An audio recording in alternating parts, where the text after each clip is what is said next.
Hello friends, welcome to study with Mayank. मैं हूं आपका मयंक और आज ला रहा हूं मैं आपके लिए भारत की राज्य व्यवस्था से चैप्टर नंबर 73 और 74। देखिए 73 के तहत हम लोग जो है चुनाव सुधार यानी इलेक्टोरल रिफॉर्म्स और 74 के तहत मतदान व्यवहार के बारे में जानेंगे यानी वोटिंग बिहेवियर के बारे में जानेंगे। देखिए ये सारे चैप्टर्स जो हैं वो आपके मेंस के लिए बहुत ज़्यादा इंपॉर्टेंट है, यानी यूपीएससी मेंस के लिहाज से बहुत ज़्यादा इंपॉर्टेंट है क्योंकि थ्योरेटिकल चैप्टर हैं ये। ठीक है, तो यहाँ पर ज़्यादा से ज़्यादा जो बातें आप समझ लेंगे वो ज़्यादा कारगर रहेंगी आपके लिए। ठीक है, तो चलिए स्टार्ट करते हैं आज का वीडियो, देखते हैं हम क्या क्या डिस्कस करना है।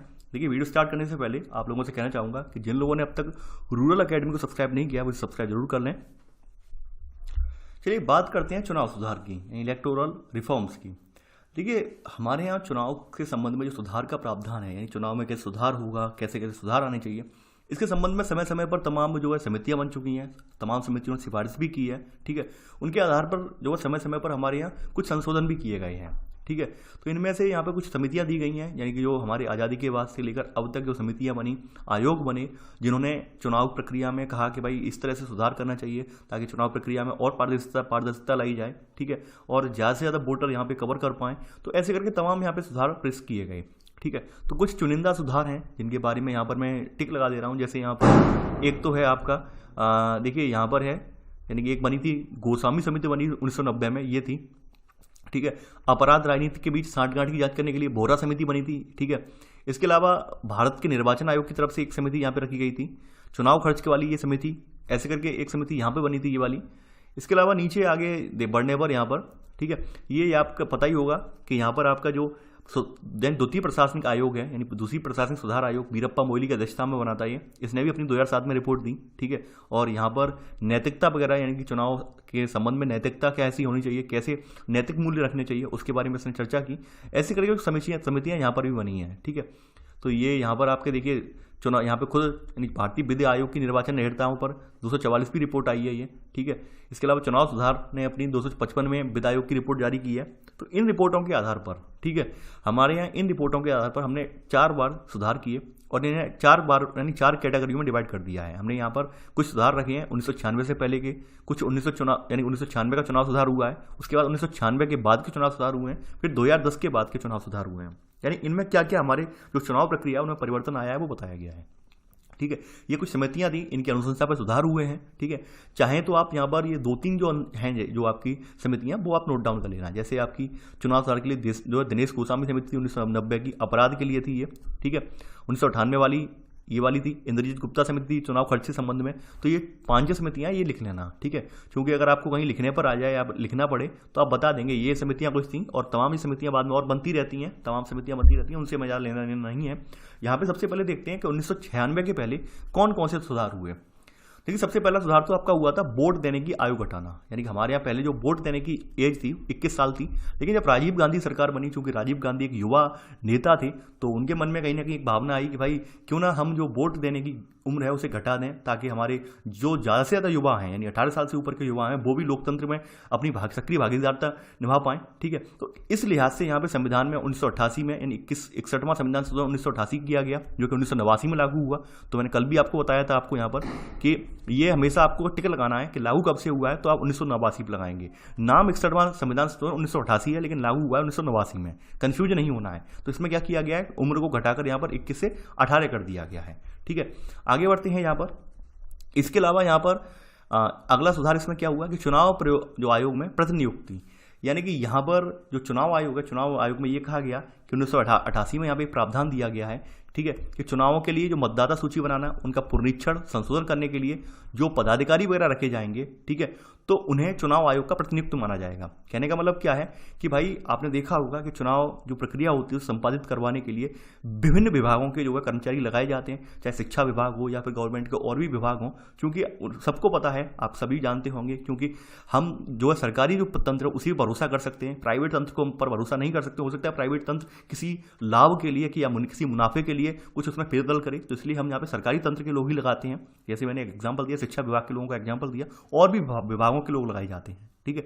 तो यहाँ पर उन्हें ट्रेन करने का तरीका, यानी उन्हें ट्रेंड कैसे किया जाएगा, उनसे काम कैसे लिया जाएगा, तो उन्हें जो है चुनाव आयोग का प्रतिनियुक्त माना जाएगा। यानी कि उस टाइम पे जब जो ये लोग जो चुनाव आयोग के लिए कार्य कर रहे होंगे तो उन्हें ये नहीं माना जाएगा भाई संबंधित विभाग का टीचर है या संबंधित विभाग का ये कर्मी है या वे कर्मी है, ये नहीं माना जाएगा। उन्हें सीधा सीधा चुनाव आयोग का प्रतिनियुक्त माना जाएगा। यही माना जाएगा वहाँ पर कि चुनाव आयोग के लिए ये भी ड्यूटी निभा रहे हैं। ठीक है, तो वो बात यहाँ पे कही गई है। तो 1988 में प्रावधान ये रखा गया। अब बात करते हैं प्रस्तावकों की संख्या में वृद्धि।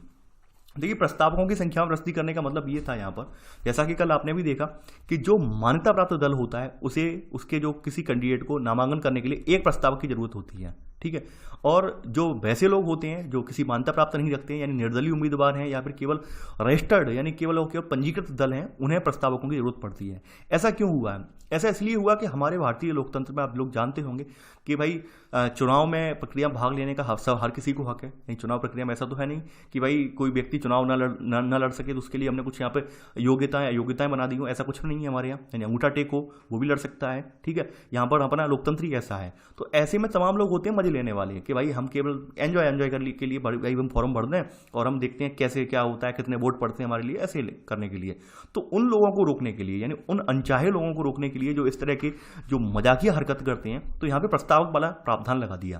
प्रस्तावक का मतलब यही था कि भाई आपके प्रस्तावक के रूप में लगभग कुछ कैंडिडेटों के हस्ताक्षर होने चाहिए, यानी कुछ यहाँ पर गणमान्य जो लोग हैं आपके क्षेत्र के जो पंजीकृत वोटर हैं उनके हस्ताक्षर होने चाहिए कि भाई ये हम हाँ इस व्यक्ति को आगे बढ़ा रहे हैं। ठीक है, तो कम से कम जवाबदेहिता तो रहेगी कि हाँ भाई ये व्यक्ति आगे क्यों आया। अब कोई ऐसी मजे में अगर मान लीजिए एक एग्जांपल लेते हैं, मान लीजिए एक जिले से कम 500 लोगों ने एक सीट के लिए भर दिया। ठीक है, 500 लोगों ने व्यवहार में एक सीट के लिए आवेदन कर दिए। तो क्या पॉसिबल है 500 लोगों के लिए एक ईवीएम लगाकर या बैलेट पेपर लगाकर उनके लिए मतदान करवाएं अलग अलग? नहीं, पॉसिबल नहीं, व्यवहार में पॉसिबल नहीं है। तो ऐसे ये फालतू की जो लोग जो मजाकिया टाइप हरकतें करते हैं उन सबको रोकने के लिए, यहाँ पर सीरियसनेस लाने के लिए इस तरह का प्रावधान किया गया। अब वहीं पर मान्यता प्राप्त दल होते हैं, देखिए वो तो अपने जो विचार होते हैं, अपना एजेंडा होते हैं, वो अपना क्लियर रखते हैं। तो उनके बारे में तो बिल्कुल ऐसा है नहीं कि भाई वो लोग मजाक के तौर पर सीट लड़ाएंगे, अपना कैंडिडेट खड़ा करेंगे, ऐसा बिल्कुल भी नहीं है। तो इसलिए वहां पर मान्यता प्राप्त दल के लिए एक प्रस्ताव की जरूरत होती है। ठीक है, तो यहां पर वही कहा गया है कि 1988 में राज्यसभा राज्यों की विधान परिषदों के चुनाव के लिए नामांकन पत्रों पर प्रस्तावक के रूप में हस्ताक्षर करने वाले जो निर्वाचकों की संख्या बढ़ाकर, ठीक है, ये कितनी कर दी गई कि चुनाव क्षेत्र के लिए कुल निर्वाचकों का 10% या ऐसे 10 निर्वाचक जो कम हो कर दिया गया। यानी कि यहाँ पर जो सबसे पहले किया गया है किसके चुनाव में, ये किया गया है राज्यसभा के चुनाव में, और जो राज्य विधान परिषद के चुनाव होते हैं उनके लिए किया गया है, क्योंकि यहाँ पर अनचाहे व्यक्ति जो है वो यहाँ पर ना पहुंचे। ठीक है, तो वही यहाँ पे कहा गया कि या तो पूरी जनसंख्या का 10% हो, ठीक है, या कुल निर्वाचक जितने हैं, ठीक है, उनका 10%, या फिर ऐसे 10 निर्वाचक, ठीक है, जो कम हो, तो ये कर दिया गया है। तो इसका उद्देश्य क्या है? उम्मीदवारों को चुनाव लड़ने से रोकने के लिए किया गया है, यानी व्यर्थ के जो उम्मीदवार होते हैं उनको रोकने के लिए ये प्रक्रिया अपनाई गई है। ठीक है, इसके अलावा यहाँ पर ईवीएम, देखिए ईवीएम जो की शुरुआत जो थी 1989 में हमारे यहाँ हुई है, लेकिन हमारे यहाँ सार्वजनिक तौर पर पहली बार ईवीएम का इस्तेमाल जो है 1998 में राजस्थान, एमपी और दिल्ली के विधानसभा चुनाव में हुआ है। वहीं देखिए 1998 में जब ये इस्तेमाल तो हुई ईवीएम 3 राज्यों में, लेकिन ये पूर्ण रूप से नहीं हुई, यानी कि यहाँ पर राज्यों में कुछ जगहों पर जो ग्रामीण इलाके थे, जहाँ पर लोग पढ़ी लिखी शिक्षित जनसंख्या नहीं थी, वहाँ पर बैलेट पेपर से हुआ चुनाव, और जहाँ पर शिक्षित लोग थे वहाँ पर ईवीएम रखी गई।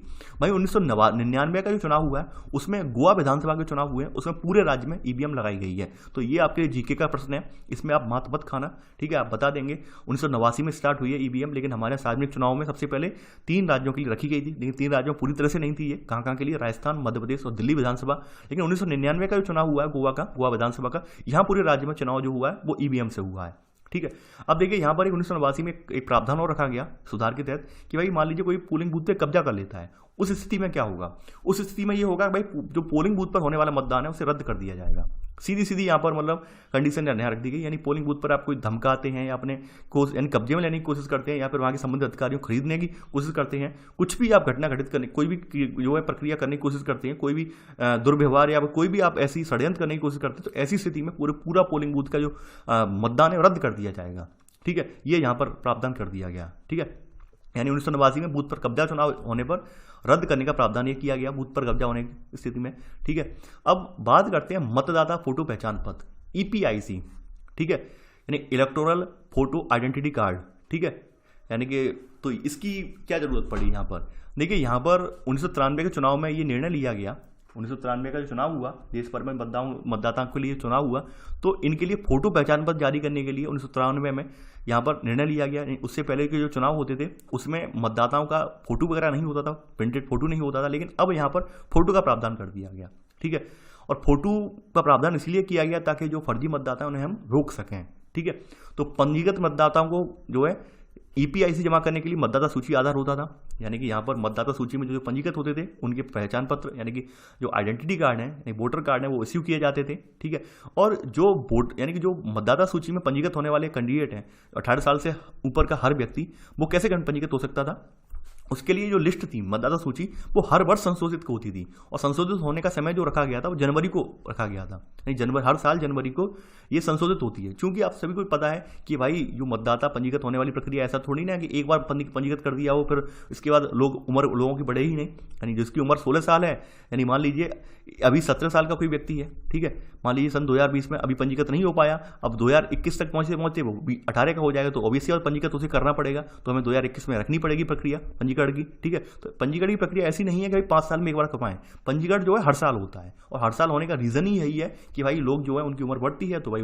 18 साल से ऊपर जैसे ही होते हैं वो पंजीकरण के लिए योग्य हो जाते हैं। तो ऐसे में आवेदन करके वो अपना जो है यहाँ पर अपना जो यूनिक आइडेंटिटी कार्ड है यानी वोटर आईडी कार्ड है ऐसे करके प्राप्त कर सकते हैं। यानी प्रक्रिया ये पूरी होती है, उसके तहत उन्हें बाद में वोटर आईडी कार्ड इश्यू कर दिया जाता है। देखिए कुछ नहीं है, नॉर्मल भाषा यहाँ पे लिखी हुई है और कुछ नहीं है यहाँ पर। ठीक है, देखिए ये सब प्रक्रिया लिखने की जरूरत नहीं है, आप ऑलरेडी सब जानते हैं, और जो अपने नियर बाई आपने पढ़ी है वही है। अब ये तो थे 1996 के पहले के चुनाव सुधार। अब 1996 के चुनाव सुधार जो हुए उनमें क्या हुआ है, ठीक है, देखिए सबसे बड़ी बात ये थी 1990 में जो बीपी सिंह के नेतृत्व वाली राष्ट्रीय मोर्चा सरकार थी, इसने एक कानून मंत्री थे उस समय के दिनेश गोस्वामी, इनकी अध्यक्षता में एक चुनाव सुधार का समिति का गठन किया। ठीक है, और इसने अपनी यहाँ पर रिपोर्ट सबमिट की, और ये रिपोर्ट बहुत महत्वपूर्ण थी उस समय। और इस रिपोर्ट में से देखिए कुछ चीज़ें यहाँ पे जैसे की गई। सबसे पहली बात ये थी कि यहाँ उम्मीदवारों की लिस्ट बनाई जाए, यानी उन उम्मीदवारों के नामों को सूचीबद्ध किया जाए। यानी कि पहली बात, जो मान्यता प्राप्त दल हैं, पंजीकृत या गैर मान्यता प्राप्त दल हैं या निर्दलीय उम्मीदवार हैं, ये जो अवधारणा निकल के आई है वो आपकी ये दिनेश गोस्वामी समिति की बाद ही निकल के आई है, यानी इसकी अनुशंसाओं के बाद ही निकल के आई है। ठीक है, यानी कि हमने 3 कैटेगरी में डिवाइड कर दिया, भाई मान्यता प्राप्त दल के उम्मीदवार हैं, ये पंजीकृत हैं या गैर मान्यता प्राप्त हैं, ठीक है, या फिर ये निर्दलीय हैं। तो ऐसे लोगों की अवधारणा निकल के आई। देखिए पंजीकृत का मतलब क्या होता है कि हमारी कोई सोसाइटी है, ठीक है, हमने उसे पंजीकृत करवा लिया है, ठीक है, और उसके थ्रू हम किसी एक व्यक्ति को लड़वा सकते हैं। और निर्दलीय का मतलब आप ये समझ लीजिए कि कोई व्यक्ति इंडिविजुअली आकर जिसका कोई ना किसी पार्टी से ताल्लुक नहीं रखता है, किसी संगठन से ताल्लुक नहीं रखता है, लेकिन वैसे ही अपने आ जाता है, अपने दम पे आगे चुनाव लड़ने के लिए आ जाता है, वो निर्दलीय में रखा जाता है। ठीक है, तो ऐसे करके 3 सूचियों में इसने बांट दिया। तो यहाँ पर आप लिख लेना, ठीक है, तो आप लिख लेना ये वाला। आगे बढ़ते हैं, देखिए यहां पर बात करते हैं राष्ट्रीय गौरव का अनादर करने पर अयोग्य घोषित करने का कानून। ठीक है, देखिए राष्ट्रीय गौरव अपमान निरोधक अधिनियम 1971 के तहत, यानी इसके लिए अगर मान लीजिए आप राष्ट्रीय गौरव का अपमान कर रहे हैं तो ऐसे अपराधों के लिए जो व्यक्ति है उसे 6 साल तक की लोकसभा और राज्य विधानसभा चुनाव लड़ने के लिए अयोग्य होगा। यानी मान लीजिए एक हमारे यहाँ अधिनियम बना है राष्ट्रीय गौरव अपमान निरोधक अधिनियम, इसके तहत जैसे झंडे का अपमान करना हो, राष्ट्रगान रोकने से राष्ट्रगान कोई बीच में कहा जा रहा हो, राष्ट्रगान नहीं बोला जा रहा हो, आप उसका सम्मान ना करें, खड़े ना हो, तो ये एक राष्ट्रीय गौरव का जो है असम्मान होगा, राष्ट्रीय गौरव का अनादर होगा ये। ठीक है, तो इसके लिए आपको 6 साल के लिए निरसन की सजा हो सकती है, यानी 6 साल के लिए आप लोकसभा और राज्य विधानसभा से टिकट पर चुनाव नहीं लड़ सकते हैं, ये आपके लिए दंड हो सकता है। ठीक है, और किसके तहत? राष्ट्रीय गौरव अपमान निरोधक अधिनियम 1971 में बनाए, इसके तहत। ठीक है, झंडे का अपना अपमान करना, संविधान का अनादर करना, ठीक है, और राष्ट्रीय गान रोकने से रोकना, तो इसके लिए ये आपके लिए सजा हो सकती है। यहाँ पर ये प्रावधान यहाँ पर लिखा गया है। शराब बिक्री पर प्रतिबंध, देखिए ये जो प्रावधान है ये भी 1996 के सुधारों में हुआ। ठीक है, यानी कि जो मतदान खत्म होने की अवधि से पहले, यानी कि जब आपका मतदान होना है, मान लीजिए जैसे आज से 2 दिन बाद मतदान होना है, तो यानी आज से ही शराब बिक्री पर प्रतिबंध लग जाएगा। इलाके में कोई भी शराब की दुकान नहीं खुलेगी। रीजन यही है कि भाई जो व्यक्ति है, संबंधित व्यक्ति है, वो पूरे होशो हवास में वोट डालें। ऐसा ना हो कि भाई मदिरा के नशे में हो, उसे यही खबर नहीं रहे कि हमें किसे चुनना है किसे नहीं चुनना है। तो इसलिए ये प्रावधान ये रखा गया है। तो इसके लिए ये रखा गया है कि भाई कोई इसका उल्लंघन करेगा तो उसको 6 माह की कैद होगी या फिर 2000 रुपये का जुर्माना, या दोनों का भागी हो सकता है वो। ठीक है, और प्रावधान लगाए 48 घंटे पहले। ठीक है, यानी कि जो वोटिंग होने वाली है उससे 48 घंटे पहले आपको शराब की दुकानें एरिया की बंद करनी होंगी। ठीक है, करवानी होंगी। संबंधित जो प्रशासन इसमें सक्रिय भूमिका निभाएगा। प्रस्तावकों की संख्या वही है, यानी जो हमारी राज्यसभा और विधान परिषद के मामले, राज्य विधान परिषद के मामले में ऊपर हमने देखी थी, वही चीज़ें यहाँ पर भी कही गई हैं कि लोकसभा या विधानसभा के चुनाव लड़ने वाला व्यक्ति किसी मान्यता प्राप्त दल का अगर उम्मीदवार है, ठीक है, यानी मान लीजिए मान्यता प्राप्त दल का उम्मीदवार है तो जैसे एक प्रस्ताव की जरूरत पड़ेगी, ठीक है, यानी एक प्रोवाइड प्रस्ताव की जरूरत पड़ेगी। वहीं अगर वो मान्यता प्राप्त दल से नहीं कि पंजीकृत है, ठीक है, तो उसे 10 पंजीकृत मतदाताओं के हस्ताक्षर जो है प्रस्ताव के रूप में लेने चाहिए, ठीक है। 10 पंजीकृत मतदाता यानी उस क्षेत्र की सूची में 10 पंजीकृत जो वहाँ पर एनरोल्ड जो होंगे यानी कि वोटर, उनके साइन लेने पड़ेंगे ताकि वो कह सकें भाई ये फलाना कैंडिडेट वाकई में जो है डिजर्व करता है चुनाव लड़ने के लिए, ठीक है। और ये सब प्रक्रिया रखी इसीलिए गई है ताकि जो व्यर्थ के लोग हैं वो इसमें ना आए, ठीक है। ये बात बार बार कही गई है। अगली स्थिति है उम्मीदवार की मृत्यु होना। देखिए पहले क्या था कि भाई वोटिंग होने से पहले मान लीजिए कोई व्यक्ति किसी ने पर्चा फाइल कर दिया, पर्चा फाइल होने के बाद मान लीजिए चुनाव जो होना है, मान लीजिए किसी भी तारीख को जो तारीख फिक्स कर दी उस तारीख में चुनाव होना है, उस तारीख से पहले मान लीजिए जो वहाँ का कैंडिडेट है, चुनाव लड़ने वाले प्रमुख नेता है, उसकी मृत्यु हो गई है। तो पहले क्या था भाई, चुनाव जो था, चुनाव प्रक्रिया निरस्त कर दी जाती थी, चुनाव जो है रद्द कर दिया जाता था। लेकिन अब बाद के समय में ऐसा नहीं है। अब समय में ये है कि भाई मान लीजिए कोई मान्यता प्राप्त दल का नेता है और चुनाव प्रक्रिया से पहले उसके उम्मीदवार का निधन हो गया, ठीक है, तो 7 दिनों के भीतर जो पार्टी है उसे दूसरा उम्मीदवार वहां पर विकल्प के तौर पर रखना होगा, ठीक है। यहां लिखा गया हालांकि मान्यता प्राप्त राजनीतिक दल के उम्मीदवार का निधन होने की स्थिति में उस दल को 7 दिनों के अंदर दूसरा उम्मीदवार देने का विकल्प दिया जाता है, ठीक है। तो ये बात रखी गई है यहाँ पर और आप ये देख चुके हैं ऊपर अभी, ठीक है। आगे बढ़ते हैं। देखिए यहाँ पर अगला है उपचुनाव की समय सीमा। उपचुनाव की समय सीमा का मतलब क्या कहा जाता है। देखिए आपको पता होगा कि हमारे यहाँ, ठीक है, हमारे यहाँ ये व्यवस्था है कि कोई व्यक्ति 2 जगह से चुनाव लड़ सकता है, 2 सीटों से चुनाव लड़ सकता है, ठीक है। यानी आपने देखा होगा जो लोकसभा इलेक्शन हुए थे, जैसे आपके नरेंद्र मोदी जी थे, गुजरात से भी चुनाव लड़े और आपके वाराणसी से भी चुनाव लड़े, ठीक है। यहाँ फिर उन्होंने बाद में एक सीट छोड़ दी। तो ऐसी स्थितियाँ भी होती हैं। या फिर ऐसा होता है कि भाई कोई अभ्यर्थी यानी कोई कैंडिडेट का चुनाव लड़ा हो, चुनाव के बाद कोई ऐसी विषम परिस्थिति क्रिएट हो गई हो जिसके तहत उसे अपनी सीट ग्रहण करने से पहले वो उसे सीट यानी कि जो वहाँ पर शपथ लेने से पहले वो हटना पड़ा हो या ऐसी स्थिति में सीट खाली रह गई हो, तो उस स्थिति में चुनाव कैसे करवाए जाएंगे वो बताया गया है। उपचुनाव की समय सीमा पर्टिकुलर सीट के लिए चुनाव जो होगा यहाँ पर, तो यहाँ पर कहा गया है कि संसद या राज्य विधानमंडल के किसी सदन की सीट खाली होने पर या 6 महीने के अंदर उपचुनाव कराना होगा। यानी यहाँ पर साफ साफ कहा गया है कि संसद या राज्य विधानमंडल की किसी सदन की अगर सीट खाली हो रही है तो 6 महीने के अंदर अंदर आपको उपचुनाव कराना होगा। लेकिन 2 परिस्थितियों में चुनाव नहीं होगा दोबारा। जैसे मान लीजिए जिस कैंडिडेट की सीट खाली हो रही हो और उसका कार्यकाल मात्र 1 साल से कम का बचा हो, मान लीजिए 8 महीने का कार्यकाल बचा है, तो 8 महीने के कार्यकाल के लिए हम फिर से कोई नया कैंडिडेट चुनकर नहीं लाएंगे। यहाँ पर यह बात कही गई है। दूसरी बात यह है कि अगर हमें ज़्यादा ही आवश्यकता लगे, अति आवश्यक लगे, तभी चुनाव आयोग ये करवाएगा, ठीक है। और चुनाव आयोग अगर ये कह दे कि भाई पुराने चुनाव करवाना असंभव है या फिर जो है यहाँ पर कठिन है, तो ऐसी स्थिति में फिर नहीं भी होगा। लेकिन चुनाव होता क्यों है? चुनाव इसलिए होता है कि भाई 2-2 जगह से चुनाव लड़ते हैं और ऐसे में एक सीट अपने आप में छोड़नी पड़ती है, क्योंकि दोनों सीटों से लोकसभा सांसद के तौर पर नहीं रह सकते हैं, एक सीट छोड़नी पड़ती है, तो दोबारा वहाँ पे उपचुनाव होता है उस सीट पर, पर्टिकुलर उस सीट के लिए उपचुनाव होता है। एक अभ्यर्थी ने मुझसे पूछा भी था, तो यही होता है, उपचुनाव करने का प्रावधान है यहाँ पर, ठीक है। आगे बढ़ते हैं। यहाँ पर देखिए यहाँ पर अगला है यहाँ पे मतदान के दिन कर्मचारियों का अवकाश। देखिए हाँ, आपने देखा होगा कि अक्सर मतदान वाले दिन मोस्टली आपकी जो फर्म्स होती हैं, यानी उस जिले में जिस दिन यहाँ पर मतदान की तारीख फिक्स की गई है, तो उस दिन वहाँ पर जो पंजीकृत व्यवसाय हैं, चाहे या फिर प्राइवेट फर्म्स हो, उन्हें अपने यहाँ के कैंडिडेट होगा, अपने यहाँ के जो उनके कार्यरत कर्मचारी हैं, उन्हें वेतनिक अवकाश देना होगा। यानी कि आपको छुट्टी उनकी उस दिन की छुट्टी के पैसे नहीं काटेंगे आप, बल्कि वेतनिक अवकाश देंगे, यानी वेतन सहित अवकाश देंगे, यानी उस दिन का वेतन भी देंगे और छुट्टी भी देंगे। रीज़न क्या है कि वोट डालने के लिए।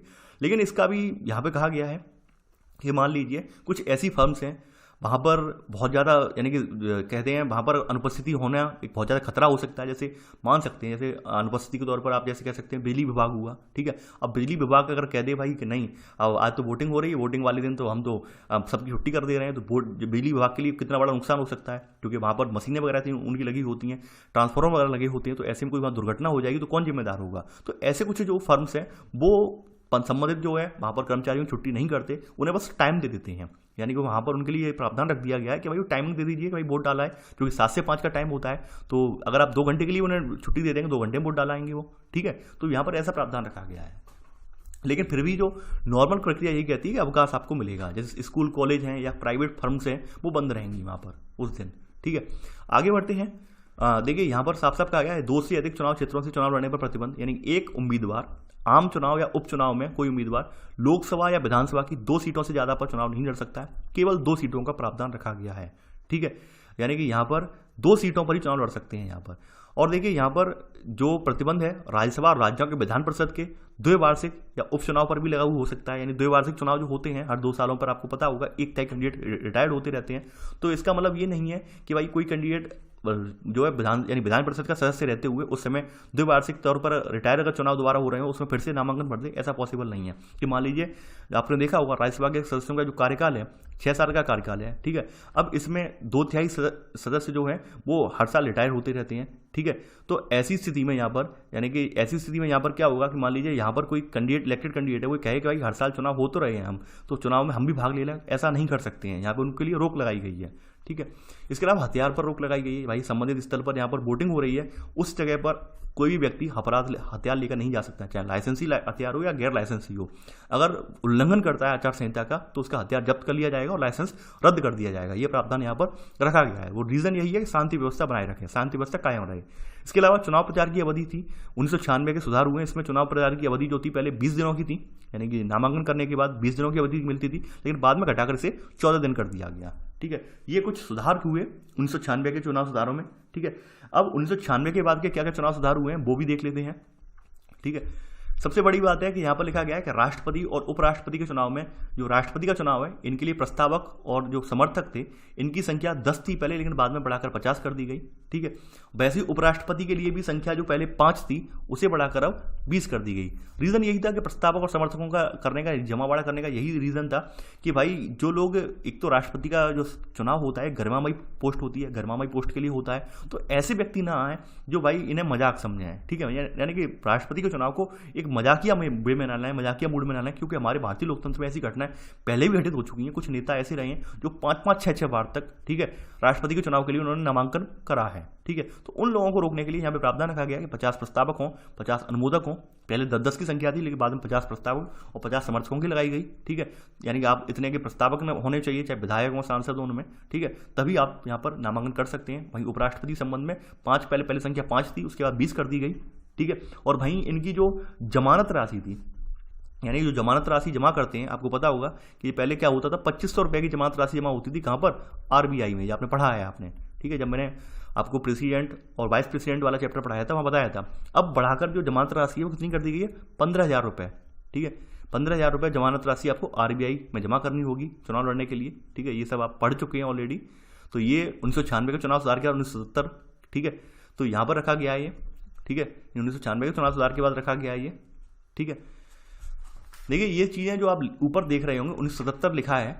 ठीक है, ये चीज़ शायद गलत लिखा हुआ है यहाँ पर, 1977 ये नहीं आना चाहिए। यहाँ पर ये गलती से प्रिंट हो गया 1997 होगा यहाँ पर, क्योंकि 96 यहाँ पे 96 के बाद हुआ है, तो 1997 यहाँ पर 77 नहीं होगा, ये 96 होगा। ठीक है, देखिए यही सब जो बारीक बारीक मिस्टेक है इस किताब में सबसे ज़्यादा हैं।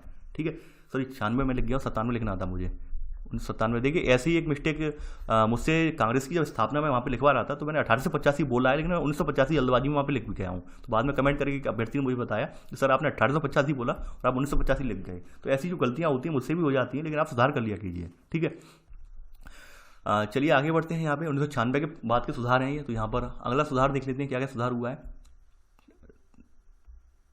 ठीक है, इसके अलावा यहाँ पर लिखा गया है चुनाव ड्यूटी के लिए कर्मचारियों को बुलाना, यानी कि चुनाव ड्यूटी के लिए ये व्यवस्था की गई है। स्थानीय शासन के कर्मचारी, राष्ट्रीयकृत बैंकों के कर्मचारी, विश्वविद्यालय, जीवन बीमा निगम, लोक उपक्रम और सरकारी सहायता पाने वाले दूसरे संस्थान के कर्मचारी हैं चुनाव ड्यूटी पर तैनात करने के लिए बुलाया जा सकता है। ये 1998 के बाद व्यवस्था लागू हुई है, क्योंकि पहले क्या था भाई, ये सब चीज़ें वर्णित नहीं थी, तो ये लोग मना कर देते थे कि हम ड्यूटी नहीं करेंगे। अब यहाँ पे बाध्यकारी तौर पर कह दिया गया कि अगर आप सरकारी किसी पद पर तैनात हैं तो आपको चुनाव ड्यूटी में लगाया जाएगा तो आपको जाना पड़ेगा।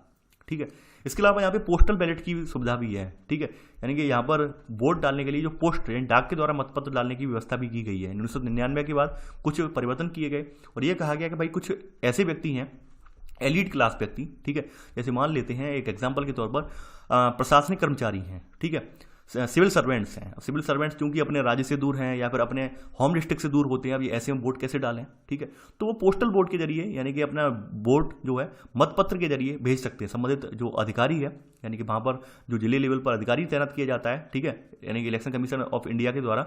जैसे अगर लोकसभा के संदर्भ में हो रहा है तो इलेक्शन कमीशन ऑफ इंडिया करवाएगा, ठीक है। और वहीं अगर पंचायत वगैरह का है, पंचायत वगैरह के बारे में या फिर ग्राम पंचायत के बारे में तो कौन करवाएगा, तो करवाएगा स्टेट जो इलेक्शन कमीशन ऑफ इंडिया करवाएगा, ठीक है, यानी स्टेट कमीशन ऑफ इंडिया यानी स्टेट इलेक्शन कमीशन करवाएगा। राज्य जो है निर्वाचन आयोग है वो करवाएगा, ठीक है। तो ये लोग मतपत्र के जरिए अपना वोट डालने की व्यवस्था इन्हें प्रदान की गई है। किनके लिए की गई है, वही लोग हैं, ठीक है, जो प्रशासनिक कुछ व्यक्ति हैं, कुछ मतलब जो सरकारी सेवाओं में लगे हुए व्यक्ति हैं, तो उनके लिए की गई व्यवस्था। वहीं अगली जो व्यवस्था की गई है ये प्रॉक्सी वोट की व्यवस्था है। प्रॉक्सी वोट की व्यवस्था उन लोगों के लिए की गई है जो आर्म फोर्सेस में सशस्त्र सेना बल के जवान हैं, ठीक है, इनके लिए प्रॉक्सी वोटिंग की सुविधा। प्रॉक्सी का मतलब ये होता है कि अपना प्रतिनियुक्त आप वहाँ पे लगा दें, प्रतिनियुक्त लगाना। प्रतिनियुक्त का मतलब ये है, आपने देखा होगा, अक्सर आपने वर्ड सुना होगा प्रॉक्सी। जैसे आपने देखा होगा कि अटेंडेंस लग रही है, उसने प्रॉक्सी लगा दी उसकी, ठीक है, ये प्रॉक्सी लगा दी इसने, ठीक है। तो प्रॉक्सी का मतलब होता है प्रतिनियुक्त लगाना, यानी हम उपस्थित नहीं है, हमारी जगह दूसरा कैंडिडेट उपस्थित होकर वो कार्य संपन्न करवा रहा है, वो प्रतिनियुक्त बोला जाता है, उसे प्रॉक्सी कहते हैं, PROXY, ठीक है। तो ये अंग्रेजी है इसकी प्रॉक्सी की। तो यहाँ पर आप देख रहे होंगे 2003 में ये आपके आर्म फोर्सेस हैं, सशस्त्र सेना है, इसमें जो कार्यरत वोटरों और ऐसे सशस्त्र बल में कार्यरत लोगों जहाँ से सेना अधिनियम लागू होता है वहाँ पर प्रॉक्सी वोटिंग की विकल्प चुनने की सुविधा यहाँ पर उपलब्ध कराई गई। यानी ऐसे वोटर को, यानी जो वोट डालना चाहता है, ठीक है, तो उन्हें निर्धारित प्रपत्र में अपना प्रॉक्सी नियुक्त करना होगा और इसकी सूचना अपने निर्वाचन क्षेत्र के अधिकारी को देनी होगी। यानी अपना जो प्रॉक्सी नियुक्त करेंगे, ठीक है, तो प्रॉक्सी का फोटो उसके बगल में लग जाएगा और संबंधित व्यक्ति जो है, मान लीजिए एक एग्जाम्पल लेते हैं कि यहाँ पर जरूरी नहीं है कि भाई कोई व्यक्ति, मान लीजिए उसके परिवार से व्यक्ति वोट डाल आया, उसके हाथ में इंक लगी हुई है, ठीक है, इंक लगी हुई है, वोट डाल आया, लेकिन मान लीजिए वो प्रॉक्सी है, यानी कि उसके परिवार का कोई और कैंडिडेट जो है उसने उसे प्रॉक्सी बना दिया, ठीक है, यानी कि अपना प्रतिनियुक्त बना दिया। तो ऐसी स्थिति में जब उसका फोटो लगा हुआ दोबारा जाएगा तो उससे वहाँ पे मना नहीं कर सकते अधिकारी, क्योंकि वो प्रॉक्सी के तौर पर अब आया है। पहले तो अपना वोट डाल के ही चला गया, वो अपना वोट डाला, अब वो अपने, यानी अपने पति या अपने बेटे जिसका भी डालने गया हो प्रतिनियुक्त के तौर पर, तो भी वो वोट डाल सकता है। तो प्रॉक्सी की व्यवस्था यहाँ पे रखी गई है। किसके लिए रखी गई? सशस्त्र सेना के बलों के लिए, सन 2003 के बाद, ठीक है। प्रॉक्सी का मतलब होता है प्रतिनियुक्त, यानी हम अपनी जगह किसी और कैंडिडेट को नियुक्त कर दें और वो काम संपन्न करवाए, ठीक है। आगे बढ़ते हैं यहाँ पर। अब देखिए यहाँ पर कहा गया है उम्मीदवारों द्वारा आपराधिक इतिहास, संपत्ति आदि की घोषणा, जैसा कि आपने कल शपथ पत्र में पढ़ा था, ठीक है। तो यहाँ पर 2003 में ये व्यवस्था रखी गई है कि आपको अपनी संपत्ति, ये सब चीज़ें नामांकन के दौरान ये जानकारियाँ उपलब्ध कराने का आदेश है, ये सब करना होगा, ठीक है। जैसे ये लिखा गया है पति पत्नी की चल अचल संपत्ति, जो मैंने कल जो सब चीज़ें डिस्कस करी वही सब चीज़ें हैं। आपराधिक रिकॉर्ड तो नहीं है, कहा आपने आपकी क्या क्वालिफिकेशन, ये सब चीज़ें पूछी जाएंगी, शैक्षणिक योग्यता वगैरह, और बाद में शपथ पत्र लिया जाएगा। तो लिखा भी गया है शपथ पत्र में अगर आपने कोई जानकारी गलत दी है, ठीक है, तो वो चुनावी अपराध में आएगा, चुनावी अपराधी श्रेणी में आएगा। इसके लिए आपको 6 माह तक की कैद के लिए सजा हो सकती है या फिर जुर्माना, दोनों हो सकता है, या फिर आपका नामांकन रद्द भी हो सकता है। अगर आप शपथ पत्र में ये कहते हैं, भाई शपथ पत्र में आप भरने के बाद गलत जानकारी देते हैं शपथ पत्र में, ठीक है, यानी गलत शपथ लेते हैं, तो ऐसी स्थिति में चुनाव आयोग अगर जो है आंकड़ों में हेर फेर पाता है तो आपको यहाँ पर सजा का भी प्रावधान है, ठीक है।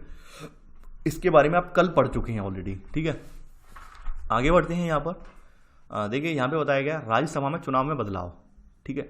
अब देखिए राज्यसभा के मामले में यहाँ पे पहले ये व्यवस्था थी कि संबंधित व्यक्ति उसी राज्य से कैंडिडेट उम्मीदवार के तौर पे खड़ा हो सकता है जिस राज्य का वो कैंडिडेट हो। पहले यानी कि ये व्यवस्था थी, मान लीजिए कोई व्यक्ति यूपी से बिलोंग करता है तो वो यूपी से ही राज्यसभा कैंडिडेट के तौर पर नामित होगा, राज्यसभा कैंडिडेट के तौर पर उम्मीदवार बन सकता है, राजस्थान से नहीं बन सकता। लेकिन बाद में ऐसी जो बाध्यता थी वो खत्म कर दी। 2003 में जो राज्यसभा चुनाव से संबंधित कुछ नियम बदले गए, तो यहाँ पर आवासीय अर्हता हटा ली गई। यानी कि पहले क्या थी आवासीय अर्हता कि जिस राज्य से बिलोंग करता है उसका वहीं का वो है वोटर होना चाहिए, ठीक है। अब क्या है कि अब देश में कहीं से भी लड़ सकता है। यानी मान लीजिए यूपी का व्यक्ति है और यूपी का व्यक्ति राज्यसभा की सीट के लिए तमिलनाडु से भी खड़ा हो सकता है, ठीक है, लोकसभा की सीट के लिए तमिलनाडु से भी खड़ा हो सकता है। यानी अब वो व्यवस्था खत्म कर दी गई है पहले वाली, ठीक है।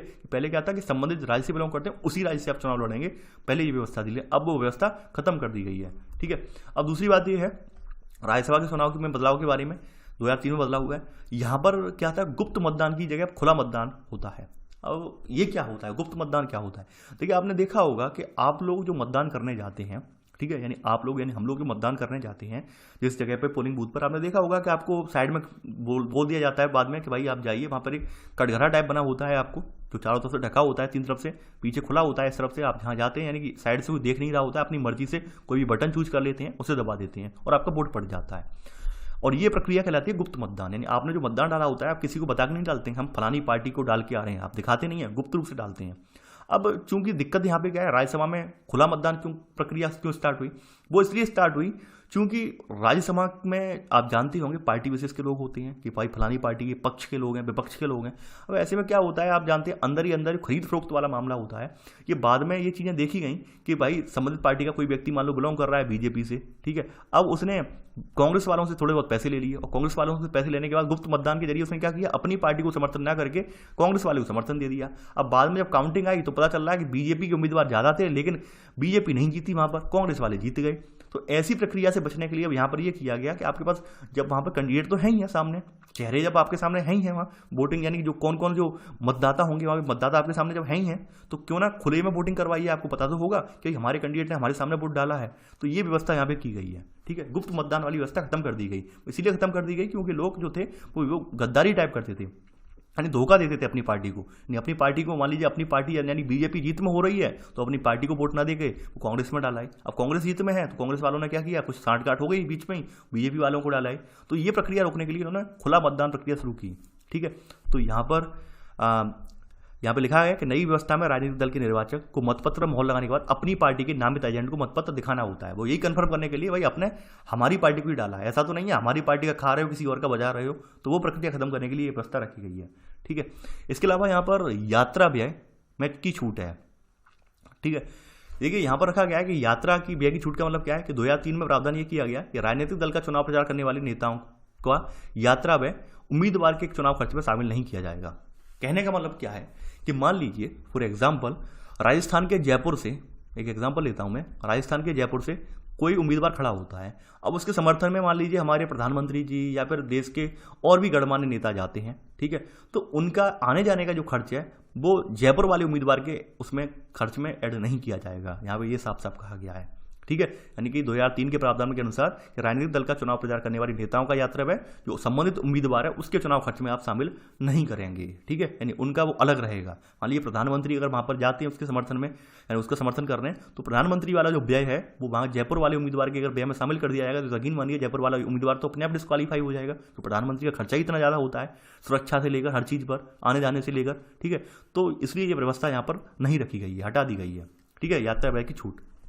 इसके अलावा जो मतदाता सूची होती है, वोटर लिस्ट होती है, इसकी निःशुल्क आपूर्ति का प्रावधान है। यानी कि जो मान्यता प्राप्त दल हैं, राजनीतिक दल हैं, इनके उम्मीदवारों को मतदाता सूची की प्रति और आवश्यक सामग्री ये निःशुल्क उपलब्ध कराई जाएगी। ये बात यहाँ पे कही गई है, ये तो सब आप ऑलरेडी जानते हैं।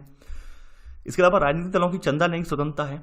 यानी कि पहले चंदा लेने की स्वतंत्रता ये थी कि भाई आप जो है कितनी भी राशि लें उससे लेने की स्वतंत्र थे, लेकिन बाद में ये कर दिया गया कि आयकर राहत का दावा करने के लिए अब उन्हें 20,000 रुपये से अगर अधिक की जो धनराशि होगी, चंदा मिलेगा, उसकी जानकारी चुनाव आयोग को देनी होगी, ठीक है। और साथ ही चंदे के रूप में दी गई रकम पर कंपनी को भी आयकर में छूट मिलेगी। यानी कंपनी को चंदा दे रही है तो चंदा देने वाली कंपनी को भी उस आयकर में छूट मिलेगी। तो ये प्रावधान यहाँ पे रखा गया है। तो ये तो सब आप जाते जानते हैं, लेकिन खैर ये 20,000 वाला प्रावधान अब चेंज हो गया है और आप इसी चैप्टर में देखेंगे क्योंकि यहाँ पे आंकड़े अपडेट नहीं किए गए हैं इस वाले पैराग्राफ में, अगले वाले पैराग्राफ में कर दिए गए हैं, ठीक है। आगे बढ़ते हैं। यहाँ पर दिखाया गया है इलेक्ट्रॉनिक मीडिया पर समय का आवंटन। यानी कि जो इलेक्ट्रॉनिक मीडिया के साधन हैं, यानी कि डिजिटल मीडिया के साधन जो आपके प्रचार के माध्यम हैं, जैसे टेलीविजन नेटवर्क वगैरह हैं, तो मान्यता प्राप्त दल को और राजनीतिक मान्यता प्राप्त दल हैं उन्हें ये सुविधा दी गई है कि आप अपने ऑडियो वीडियो जो भी आप प्रसारित करवाना चाहते हैं उनको लिए कुछ समय वहाँ पे रिजर्व किया गया है। भाई आप अपना करवा सकते हैं। ऐसा ना हो कि मान लीजिए कोई यही कहे कि भाई बीजेपी वाले ही केवल ऐड आ रहे हैं टीवी पर, कांग्रेस के तो आ ही नहीं रहे हैं, ठीक है। देखिए मैं ये दोनों नाम इसलिए इस्तेमाल कर रहा हूँ कि दोनों नाम प्रचलन में है अभी। अपने पक्ष में आपका बीजेपी है और विपक्ष में आपका कांग्रेस है, ठीक है। यही दो पार्टियां सबसे बड़ी पार्टियां हैं अभी, ठीक है। यानी तो इस वजह से नाम इस्तेमाल कर रहा हूँ। कोई अब मेरा यहाँ पे पर्सनल मैटर नहीं है, ये आप ध्यान रखना। तो यहाँ पर मान लीजिए बीजेपी वालों ने अपना कोई प्रचार चलवाया टीवी पे, कांग्रेस वाले भी कहेंगे भाई हमारा भी चलवाओ, तो उसके लिए दोनों को यहाँ पे दिया गया है कि आप बीजेपी वाले भी चलवा सकते हैं अपना प्रचार और कांग्रेस वाले भी, ठीक है। आगे बढ़ते हैं। ईवीएम में ब्रेल लिपि को शुरू करना। ब्रेल लिपि आप जानते होंगे अंधे लोगों को पढ़ने लिखने का एक माध्यम होता है। इसमें डॉट होते हैं, डॉट के माध्यम से, ठीक है, उसके माध्यम से जो यानी दृष्टिहीन व्यक्ति हैं वो उस पर टच करके पता लगा लेते हैं भाई ये भाषा लिखी हुई है। तो ईवीएम में ब्रेल लिपि का इस्तेमाल इसलिए किया गया क्योंकि किसी क्षेत्र में डिसेबल्ड जो कैंडिडेट भी होते हैं, यानी कि जो दिव्यांग जन में ही आ जाते हैं अंधे लोग, तो वो लोग भी होते हैं, तो वो वोट कैसे डालें, ठीक है।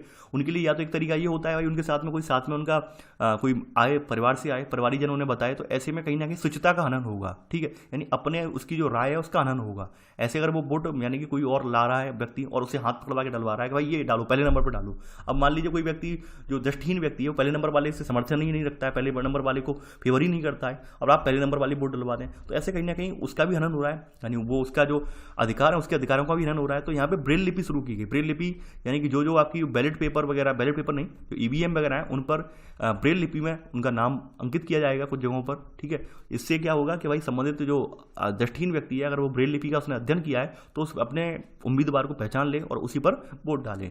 सबसे पहले देखिए, ये बहुत इंपॉर्टेंट बात है, कहाँ स्टार्ट हुआ, ये सब जीके के प्रश्न है ये, ठीक है।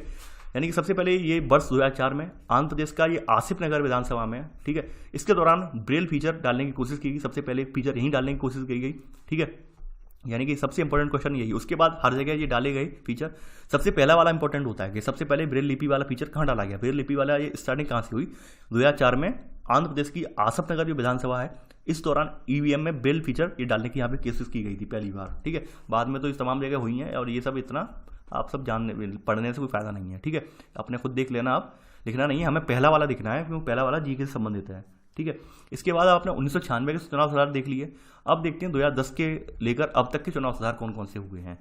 अब देखिए, सबसे पहला आता है एग्जिट पोल पर प्रतिबंध। एग्जिट पोल का मतलब क्या होता है? एग्जिट पोल का मतलब होता है कि आप एक्यूरेट आंकड़े जो आप प्रदर्शित कर देते हैं, ठीक है, नहीं जनमत सर्वेक्षण आप प्रदर्शित कर देते हैं, आप दिखाते नहीं है कि भाई फलाने राज्य से कि बीजेपी को इतनी सीटें मिलेंगी, बीजेपी को 300 पार मिलेंगी, ठीक है। तो ये जो चीजें हैं 300 प्लस बीजेपी को मिलेंगी, फलानी पार्टी को 50 ही मिलेंगी केवल, ठीक है, ये जो चीजें हैं ये चुनाव से पहले जारी नहीं हो सकती हैं।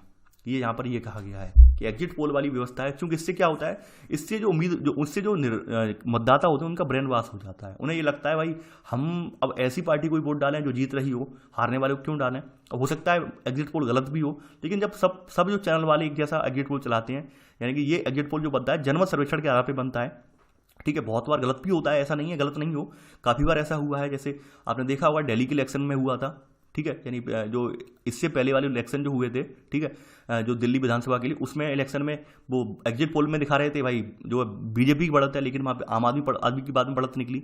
तो हुआ है, यानी ऐसा नहीं है एग्जिट पोल हमेशा सही हो, एग्जिट पोल सही नहीं होते हैं, एग्जिट पोल प्रेडिक्शन कभी भी गलत भी हो जाती है। लेकिन एग्जिट पोल जो है चुनाव से पहले आप जारी नहीं कर सकते हैं, यानी चुनाव के सारे चरण संपन्न होने के बाद, ठीक है। यानी पहले चरण से लेकर आपको सभी को पता होगा चुनाव कोई एक चरण में नहीं होता है, राज्य की जनसंख्या के अकॉर्डिंग चरण डिवाइड किए जाते हैं भाई, कि एक चरण में मान लीजिए इतने जिले आएंगे, दूसरे चरण में इतने जिले आएंगे, यानी 4 चरण में हम चुनाव संपन्न करवा रहे हैं। तो एग्जिट पोल जो है चारों चरणों का चुनाव संपन्न होने के आधे घंटे बाद जारी कर सकते हैं मीडिया चैनल।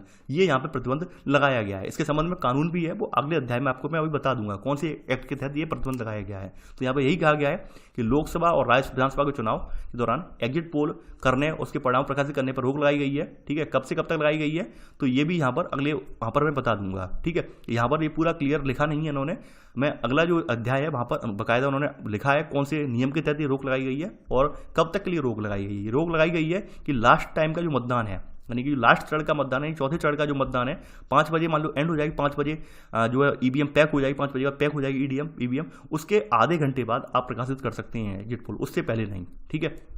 यहाँ पर ये मतलब है इसका। आगे बढ़ते हैं, ठीक है। देखिए ये एग्जिट पोल आप जान गए। यहाँ पर अगला है अयोग्य घोषित कराने के लिए मामला दर्ज कराने का समय, ठीक है। देखिए 2009 से यहाँ पर ये व्यवस्था, ये भी 2009 वाली व्यवस्था है, लिख लेना ये 2009, ठीक है। एग्जिट पोल प्रतिबंध। देखिए अगला यहाँ पर है अयोग्य घोषित कराने के लिए मामला दर्ज कराने का समय। देखिए यहाँ पर कहा गया है कि कोई मान लीजिए कैंडिडेट है, कोई उम्मीदवार है, उसने भ्रष्ट तरीका अपनाया गया है, तो भ्रष्ट तरीका अपनाने का दोषी पाए गए व्यक्ति को अयोग्य करार देने के मामले, ठीक है, 3 माह के अंदर राष्ट्रपति के पास पेश करने का समय अधिकारी को दिया गया है, ठीक है। यानी कोई कैंडिडेट मान लीजिए लोकसभा के संदर्भ में भ्रष्ट है या भ्रष्टाचार में संलिप्त पाया गया है, तो 3 महीने के अंदर अंदर जो अधिकृत अधिकारी है उसे राष्ट्रपति के पास पेश करेगा, ठीक है। ये कहा गया है यहाँ पर, ठीक है। अयोग्य घोषित कराने के लिए मामला दर्ज कराने का समय सीमा है 3 महीने, ठीक है। इसके अलावा भ्रष्ट तरीके के घेरे में सभी अधिकारी, यानी मान लीजिए कोई अधिकारी भ्रष्ट हो जाता है, जैसे यहाँ पर कहा गया है, ठीक है, यानी कोई अधिकारी अगर मान लीजिए भ्रष्ट हो जाता है तो उस पर कार्रवाई कैसे हो, तो वही बात कही गई 2009 में सभी अधिकारी, चाहे वो सरकारी सेवा में हो या चुनाव आयोग के द्वारा संचालित प्रतिनियुक्त के तौर पर हो, ठीक है, ये किसी उम्मीदवार से चुनाव में उनकी जीत की संभावनाएं बढ़ाने के लिए, ठीक है, किसी तरह की मदद करते हैं या भ्रष्टाचार का तरीका अपनाते हैं, तो उनको भी घेरे में लेने का प्रावधान है, यानी उन पर ऊपर भी कार्रवाई का यहाँ पे प्रावधान रखा गया है, ठीक है।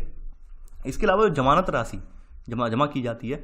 जमानत राशि जमा करवाने का मतलब यही होता है। अब मान लीजिए क्या होता है कि तमाम कैंडिडेट लोग होते हैं, देखिए ये सब प्रक्रिया क्यों रखी गई जमानत राशि वगैरह की, इसलिए रखी गई है सिक्योरिटी फीस वगैरह, क्योंकि चुनाव का एक तंत्र लगता है, ठीक है, यानी चुनाव प्रक्रिया संपादित होती है, चुनाव प्रक्रिया संचालित पूरी होती है, उसमें यदि बैलेट पेपर वगैरह छपते हैं, सूचनाएं वगैरह प्रसारित होती हैं, तो उसमें खर्चा आता है, ठीक है। तो एक न्यूनतम राशि तो ली जाए इन लोगों से जो लोग खड़े हो रहे हैं ये, ताकि इन्हें भी महसूस रहे। तो मान लीजिए कुछ लोग तो ऐसे ही होते हैं भाई मजे के लिए आ गए यहाँ पर, ठीक है, तो कम से कम उनकी कुछ राशि जाएगी यहाँ पर, तो अपना उसका जानेंगे, ठीक है। अब जमानत राशि का मतलब ये होता है कि भाई जो संबंधित कैंडिडेट जीत जाता है या संबंधित कैंडिडेट को लिए क्राइटेरिया बना दिया गया है कि अगर मान लीजिए आप संबंधित जो लोकसभा या विधानसभा की सीट से इतने परसेंट जो मत हैं इससे अगर कम आप प्राप्त करते हो तो आपकी जमानत राशि जब्त हो जाएगी। जब्त होने का मतलब है वापस नहीं होगी, ये रिफंडेबल होती है। जमानत राशि जो होती है रिफंडेबल होती है वैसे तो, यानी वापस कर दी जाती है, जीतने वाले कैंडिडेट को वापस कर दी जाती है। और जो कैंडिडेट जिन्हें एक क्राइटेरिया निर्धारित किया गया, इस क्राइटेरिया तक वोट मिले हैं तो उन्हें भी निर्धारित वापस कर दी जाती है। कुछ ऐसे कैंडिडेट होते हैं उस निर्धारित क्राइटेरिया से कम वोट प्राप्त किए होते हैं, उनकी जमानत राशि जब्त हो जाती है, ठीक है। कहते नहीं जमानत जब्त हो गई फलाने कैंडिडेट की, वोट ही नहीं मिले जमानत जब्त हो गई, तो वो यही होती है जमानत जब्त, ठीक है। तो यहाँ पर जो 2009 से प्रावधान लगाया गया है, ठीक है, यानी यहाँ पर जो सामान्य कोटि के उम्मीदवार हैं यानी कि जनरल कैटेगरी के उम्मीदवार हैं 2009 के लोकसभा चुनाव में, इनके लिए जो जमानत राशि का प्रावधान है संसद के लिए, संसदीय चुनाव के लिए, वो पहले 10,000 रुपये का था, लेकिन अब वर्तमान में 25,000 कर दिया गया है। वहीं जो SC ST कास्ट के जो उम्मीदवार हैं इनके लिए पहले 5,000 का प्रावधान था, अब 12,000 रुपये की जमानत राशि जमा करवानी होगी। वहीं जो राज्य विधानसभा के लिए चुनाव होंगे, ठीक है, उसमें जनरल कैटेगरी के उम्मीदवार को जो पहले राशि 5,000 जमा करवानी पड़ती थी, अब 10,000 रुपये जमा करवानी पड़ेगी। और जो SC ST वाली कास्ट के हैं पहले 2,500 रुपये जमा करवाने पड़ते थे इन्हें, जो है जमानत राशि के तौर पर, अब इन्हें 5,000 रुपये जमा करवाने पड़ेंगे। तो ये लिख लेना ये, ठीक है, अपनी आसान भाषा में कि लोकसभा में कितने जमा करवाने पड़ेंगे। लोकसभा में जनरल कैटेगरी वाले को अब 25,000 और SC ST वाले को 12,000, विधानसभा में जनरल कैटेगरी वाले को अब 10,000, ठीक है, और जो SC ST कैटेगरी वाले हैं उसे 5,000 रुपये की जमानत राशि, ठीक है। और वही है यहाँ पे ऐसा गंभीर उम्मीदवारों की संख्या बढ़ने से रोकने के लिए किया गया है, क्योंकि अब उम्मीदवारों को जब वोट नहीं मिलेंगे और जमानत राशि जब्त हो जाएगी तो कहीं ना कहीं उनके मन में एक फियर व्याप्त होगा कि भाई क्यों पैसे खाम में गलाए जाएं, क्यों पैसे खाम गड्ढे में डाले जाएं, तो वोट नहीं खड़े होंगे, ठीक है। ये सब चीज़ें इसीलिए रखी गई हैं। आगे बढ़ते हैं। अब देखिए यहाँ पर लिखा गया है जिला में अपीलीय अधिकारी, ठीक है, यानी यहाँ पर कहा गया है कि मतदाता निबंधन पदाधिकारी किसी आदेश के खिलाफ सुनवाई के लिए जिला में एक अपीली की अधिकारी की नियुक्त करता है, ठीक है। यानी मान लीजिए जिला में जो वहाँ का मतदाता निबंधन अधिकारी है उसने कोई हेरफेर की है, उसके खिलाफ जिला में कौन सुनवाई करेगा, उसको सुनवाई करने वाला व्यक्ति हुआ जिला दंडाधिकारी, जिला दंडा यानी अतिरिक्त जिला दंडाधिकारी, कार्यपालक दंडाधिकारी, जिला समाहर्ता या समान स्तर के कोई अधिकारी होंगे, इनके पास अपील की जाएगी, यानी मतदाता निबंधन पदाधिकारी के खिलाफ। वहीं मान लीजिए, ठीक है, दंडाधिकारी भी भ्रष्ट है तो दंडाधिकारी के खिलाफ जो अपील की जाएगी वो राज्य के मुख्य चुनाव अधिकारी के पास अपील होगी, ठीक है, राज्य के मुख्य चुनाव अधिकारी के पास ये अपील होगी। आप लिख लेना यहाँ पर, ठीक है। आगे बढ़ते हैं यहाँ पर। अब देखिए यहाँ पर कहा गया है कि विदेशों में रहने वाले भारतीयों को वोट करने का अधिकार, ये सन 2010 में ऐड हुआ है प्रावधान। कहने का मतलब क्या है कि मान लीजिए कोई कैंडिडेट मान लीजिए भारत से बिलोंग करता है, अब उसकी एज 18 साल से ऊपर है, अब उसे इतना टाइम नहीं मिल पाया कि भाई अपने मतदाता सूची में आके खुद को पंजीकृत करवा ले, और वो इसी दौरान जो है विदेश में कहीं नौकरी करने चला गया। अब वहाँ उसने विदेश में अपनी नागरिकता तो ग्रहण की नहीं है, विदेश में अमेरिका की नागरिकता ग्रहण नहीं की है, भारत की नागरिकता ग्रहण की है, उसे भारत की नागरिकता है, लेकिन उसका पंजीकरण नहीं है, यानी वो वोटर लिस्ट में पंजीकृत नहीं है। तो ऐसी स्थिति में, ठीक है, ऐसी स्थिति में तो पासपोर्ट में जो नाम अंकित है, यानी अपना नाम अपने संसदीय क्षेत्र जो उसके पासपोर्ट में अंकित है की मदद से ये मतदाता सूची में दर्ज करवा सकता है, ठीक है, यानी इसे भी वोट डालने का अधिकार है, ठीक है, ये यहां पर कहा गया है। आगे बढ़ते हैं।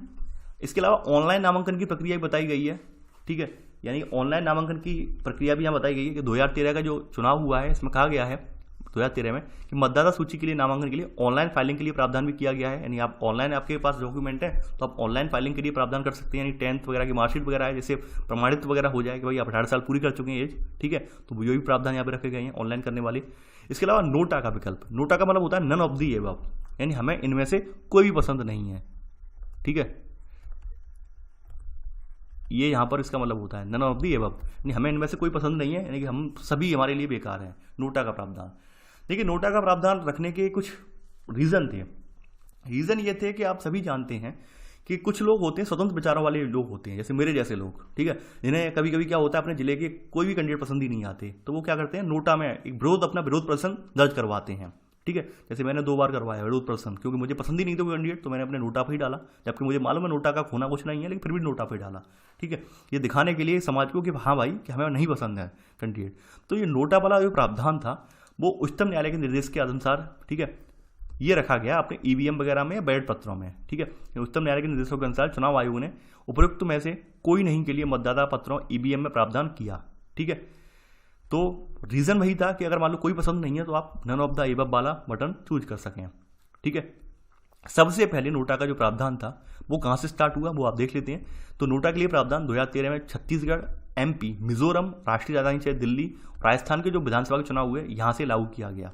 ठीक है, और वहीं आपकी 16वीं लोकसभा के चुनाव हुए, इसमें तो रह ही रहा, उसके नहीं, अब तो चुनाव में आ ही रहा है नोटा का प्रावधान। ठीक है, यहाँ पे लिखा गया है, देखिए नोटा के बारे में आप कुछ बेसिक चीज़ें जान लीजिए अब, जो कि आपको जानना बहुत ही इंपॉर्टेंट है। अक्सर अभ्यर्थी नोटा के बारे में नहीं जानते हैं। अब देखिए यहाँ पर मैं आपको कुछ स्थितियाँ बता रहा हूँ। जैसे मान लीजिए किसी राज्य की जनसंख्या 10,000 व्यक्ति हैं। ठीक है, 10,000 व्यक्तियों का एग्जाम्पल ले रहा हूँ मैं। अब 10,000 में से वोटिंग करने वाले व्यक्ति जो हैं 7,000 हैं। 7,000 लोग यानी कि 10,000 लोग जो पंजीकृत मतदाता हैं किसी जिले में या किसी सीट पर। ठीक है, और ऐसे में वहाँ पर उस सीट के लिए 3 लोग नामित हैं। ठीक है, 3 लोग नामित भी हैं और 7,000 वोटरों ने वोट डाला है, 70% वोटिंग हुई उस क्षेत्र में।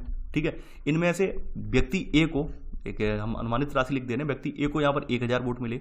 ठीक है, बी व्यक्ति को यहाँ पर बी वाले को मिले 500 वोट मिले, सी वाले को भी यहाँ पे कितने मिले 500 मिले, यानी कि 2,000 वोट केवल मिले 3 उम्मीदवारों को, और बाद बाकी 5,000 वोट पड़ गया नोटा पर।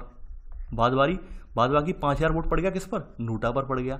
अब आप तो ये कहेंगे भाई ऐसे तो नोटा विजयी हो गया, नहीं फर्स्ट पास्ट द पोस्ट वाले सिद्धांत के अकॉर्डिंग तो नोटा विजयी हुआ। अब नोटा विजयी हो जाएगा तो फिर समस्या ये है, फिर भाई प्रशासन कौन चलाएगा वहाँ का, फिर वहाँ का जो संसद और विधायकी प्रक्रिया वो बाधित हो जाएगी, वो कौन चलाएगा। तो ऐसे में व्यवस्था ये की गई है, मान लीजिए नोटा में जो भी वोट पड़ा होता है वो इस वाले वोट बैंक के साथ काउंट नहीं होता है, उसे हम ये मान लेते हैं कि भाई वो तो वोट बैंक गड्ढे में गया। ठीक है, उससे हमें कोई लेना देना ही नहीं है। ठीक है, वो तो वोट बैंक हम बिल्कुल विरुद्ध मत को हम गिनते ही नहीं, काउंट ही नहीं करते हैं। यहाँ पर हमारे यहाँ अगर मान लीजिए ए वाले कैंडिडेट ने 1,000 वोट प्राप्त किए हैं तो ये ए वाला ही हम विजयी यहाँ पे घोषित करेंगे।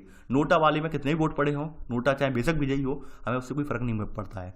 तो देखिए ये नोटा वाला जो प्रावधान है ये केवल और केवल दर्शाने के लिए रखा गया है कि हम अपना विरोध प्रदर्शन दर्शा रहे हैं, इससे ज़्यादा इसका कोई प्रावधान आगे नहीं है। और ये सबसे बड़ी जो गलत बात भी है, क्योंकि नोटा का प्रावधान इन्होंने जब रखा है तो नोटा के बारे में स्पष्ट रूप से कुछ आगामी प्रावधान भी बनाए जाने चाहिए थे, लेकिन उन्होंने बनाए नहीं।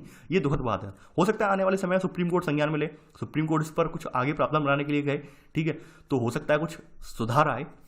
तो यहाँ पर ये लिखा गया है कि उम्मीदवारों को जमानत राशि लौटाने के उद्देश्य से नोटा के विरुद्ध मत देने वाले मतदाताओं को उम्मीदवार को मिले हुए वैध मतदाताओं में नहीं गिना जाता है। ठीक है, यानी कि उम्मीदवारों को जो वोट मिले हैं और ऊपर से नोटा को जो वोट मिले हैं, तो नोटा वाले जो वोट हैं वो वैध वोटों में नहीं गिने जाएंगे। वो तो ये माने जाएंगे कि भाई ये वोट तो गड्ढे में ही गए। ठीक है, केवल यही जो वोट है हम यही मानेंगे, केवल 2,000 वोट ही वहाँ पर 2,000 वोटों का ही मतदान, 10,000 में से केवल 2,000 वोट ही सही जगह पड़े, हम तो यही मानेंगे। और 2,000 में से ए वाले कैंडिडेट ने 1,000 वोट प्राप्त किए हैं, वही विजयी घोषित होगा। ठीक है, 5,000 वोटों को तो हम ये मान लेंगे वो तो गड्ढे में गए। ठीक है, यहाँ पे साफ साफ लिखा हुआ है।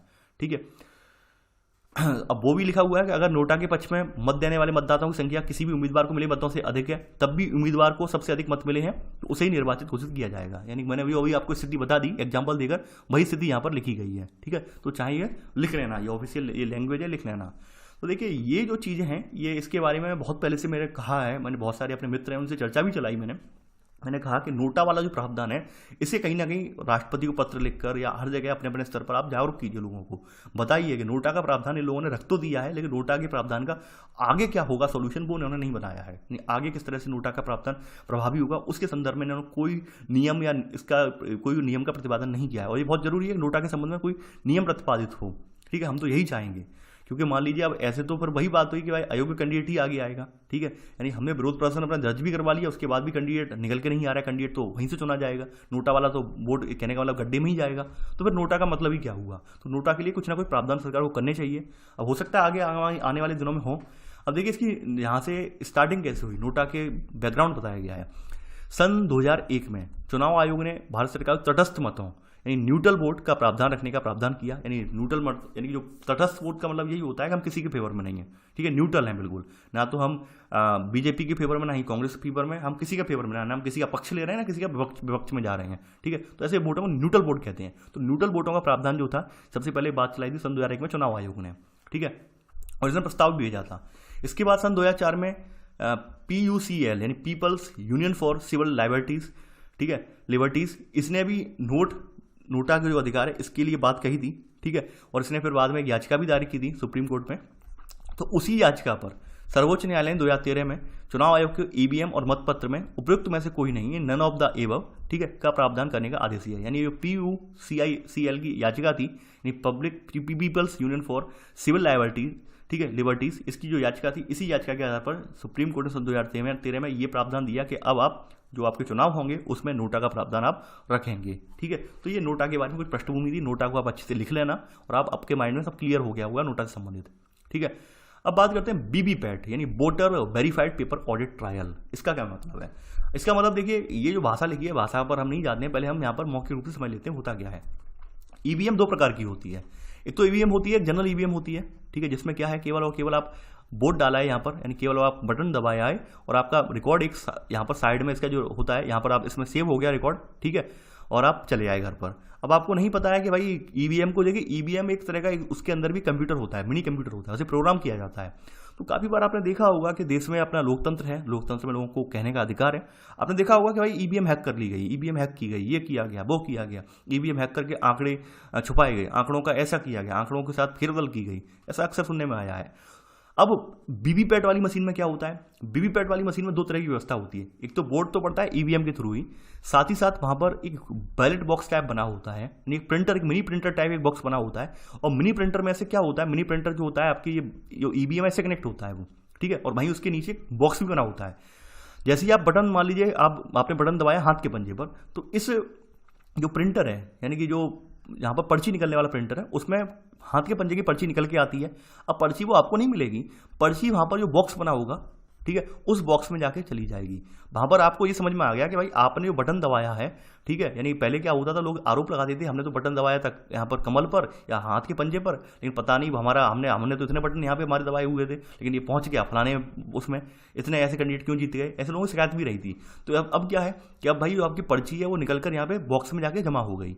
अब बाद में जब काउंटिंग होती है, अब किसी क्षेत्र के जो मतदाता हैं, किसी क्षेत्र के उम्मीदवार हैं, अब वो सहमत नहीं है, उन्हें लगता है भाई कुछ ना कुछ गड़बड़ हुई है। तो ऐसी स्थिति में क्या होता है, ईवीएम के आंकड़ों को साइड में रख दिया जाता है। फिर यहाँ पर जो वीवीपैट वाली मशीन है, जहाँ पर पर्ची निकल कर गिरी है इस बॉक्स में, उन पर्चियों की काउंटिंग कर ली जाती है और उससे वो स्थिति क्लियर हो जाती है कि हाँ वाकई में धांधली हुई है कि नहीं हुई है।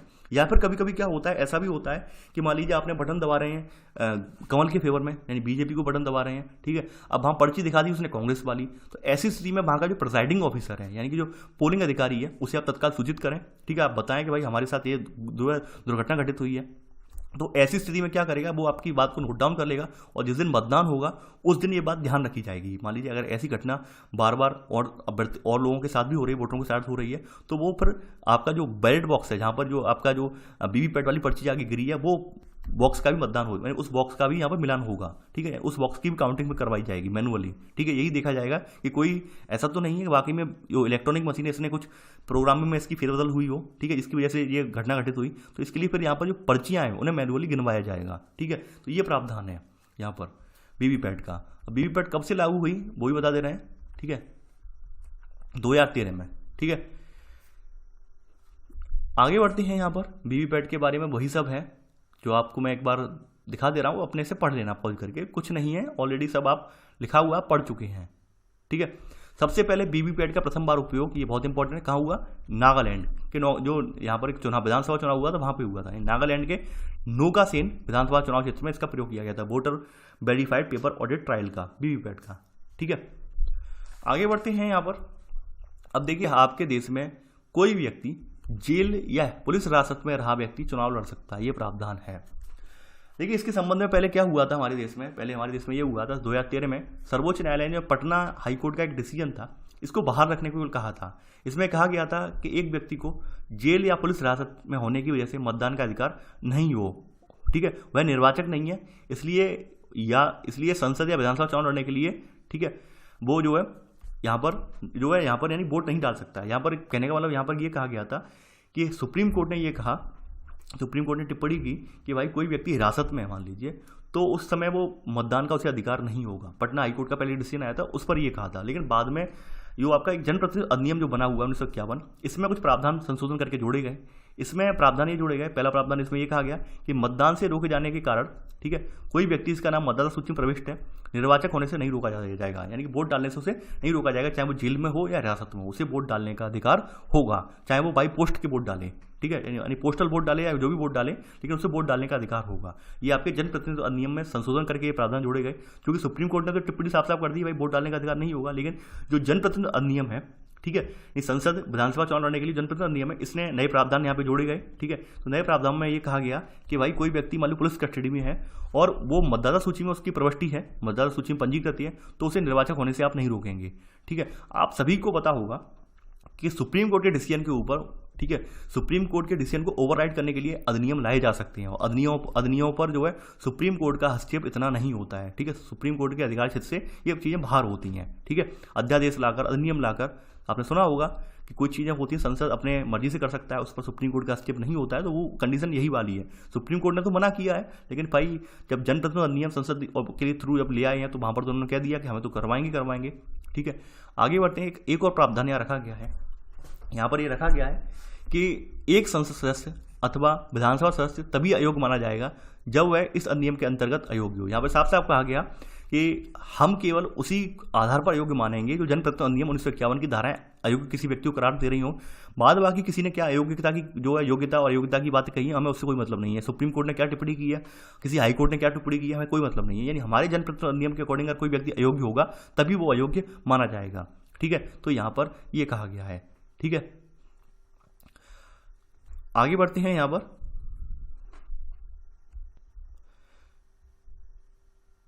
यानी यहाँ पर लिखा गया परिणामतः जो व्यक्ति जेल या पुलिस हिरासत में है उन्हें चुनाव लड़ने की अनुमति है, ठीक है। देखिए अगला है यहाँ पर सिद्ध दोषी सांसदों और विधायकों की तत्काल अयोग्यता प्रभावी।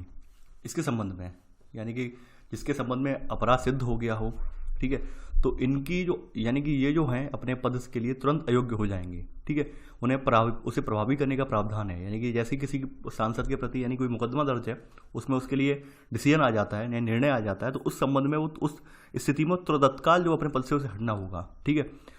तो यहाँ पर सन 2013 में सर्वोच्च न्यायालय ने ये व्यवस्था करी है कि अगर अभियोग पत्रित यानी कि किसी के खिलाफ मुकदमा चल रहा है, मुकदमा दायर है, ठीक है, सांसद और विधायक अपराध के लिए दोषी सिद्ध होने पर अपील के लिए 3 माह का नोटिस दिए जाने के बिना ही संसद या विधानसभा की सदस्यता से तत्काल प्रभाव से अयोग्य हो जाएंगे।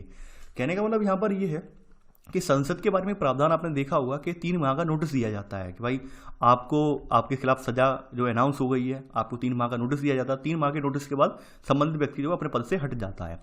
लेकिन यहाँ पे सुप्रीम कोर्ट ने ये साफ साफ कह दी 2013 में बात कि मान लीजिए किसी व्यक्ति पर जो है मुकदमा चल रहा है। अब चूंकि हमारे देश का प्रावधान ही ऐसा है कि मुकदमा चलने के दौरान या कोई व्यक्ति जेल के अंदर है उस दौरान भी व्यक्ति चुनाव लड़ सकता है, ठीक है, क्योंकि अपराध सिद्ध नहीं हुआ है अभी, इसलिए चुनाव लड़ सकता है। अब इस दौरान मान लीजिए कोई व्यक्ति जो है मान लीजिए किसी के खिलाफ मुकदमा चल रहा है, वो संसद का सदस्य बन गया है लोकसभा का, ठीक है। अब उसी दौरान न्यायालय ने फैसला भी सुना दिया, न्यायालय ने जजमेंट दे दिया, जो भी 2, 4, 5 साल जो भी सजा दी हो, ठीक है, जजमेंट भी दे दिया।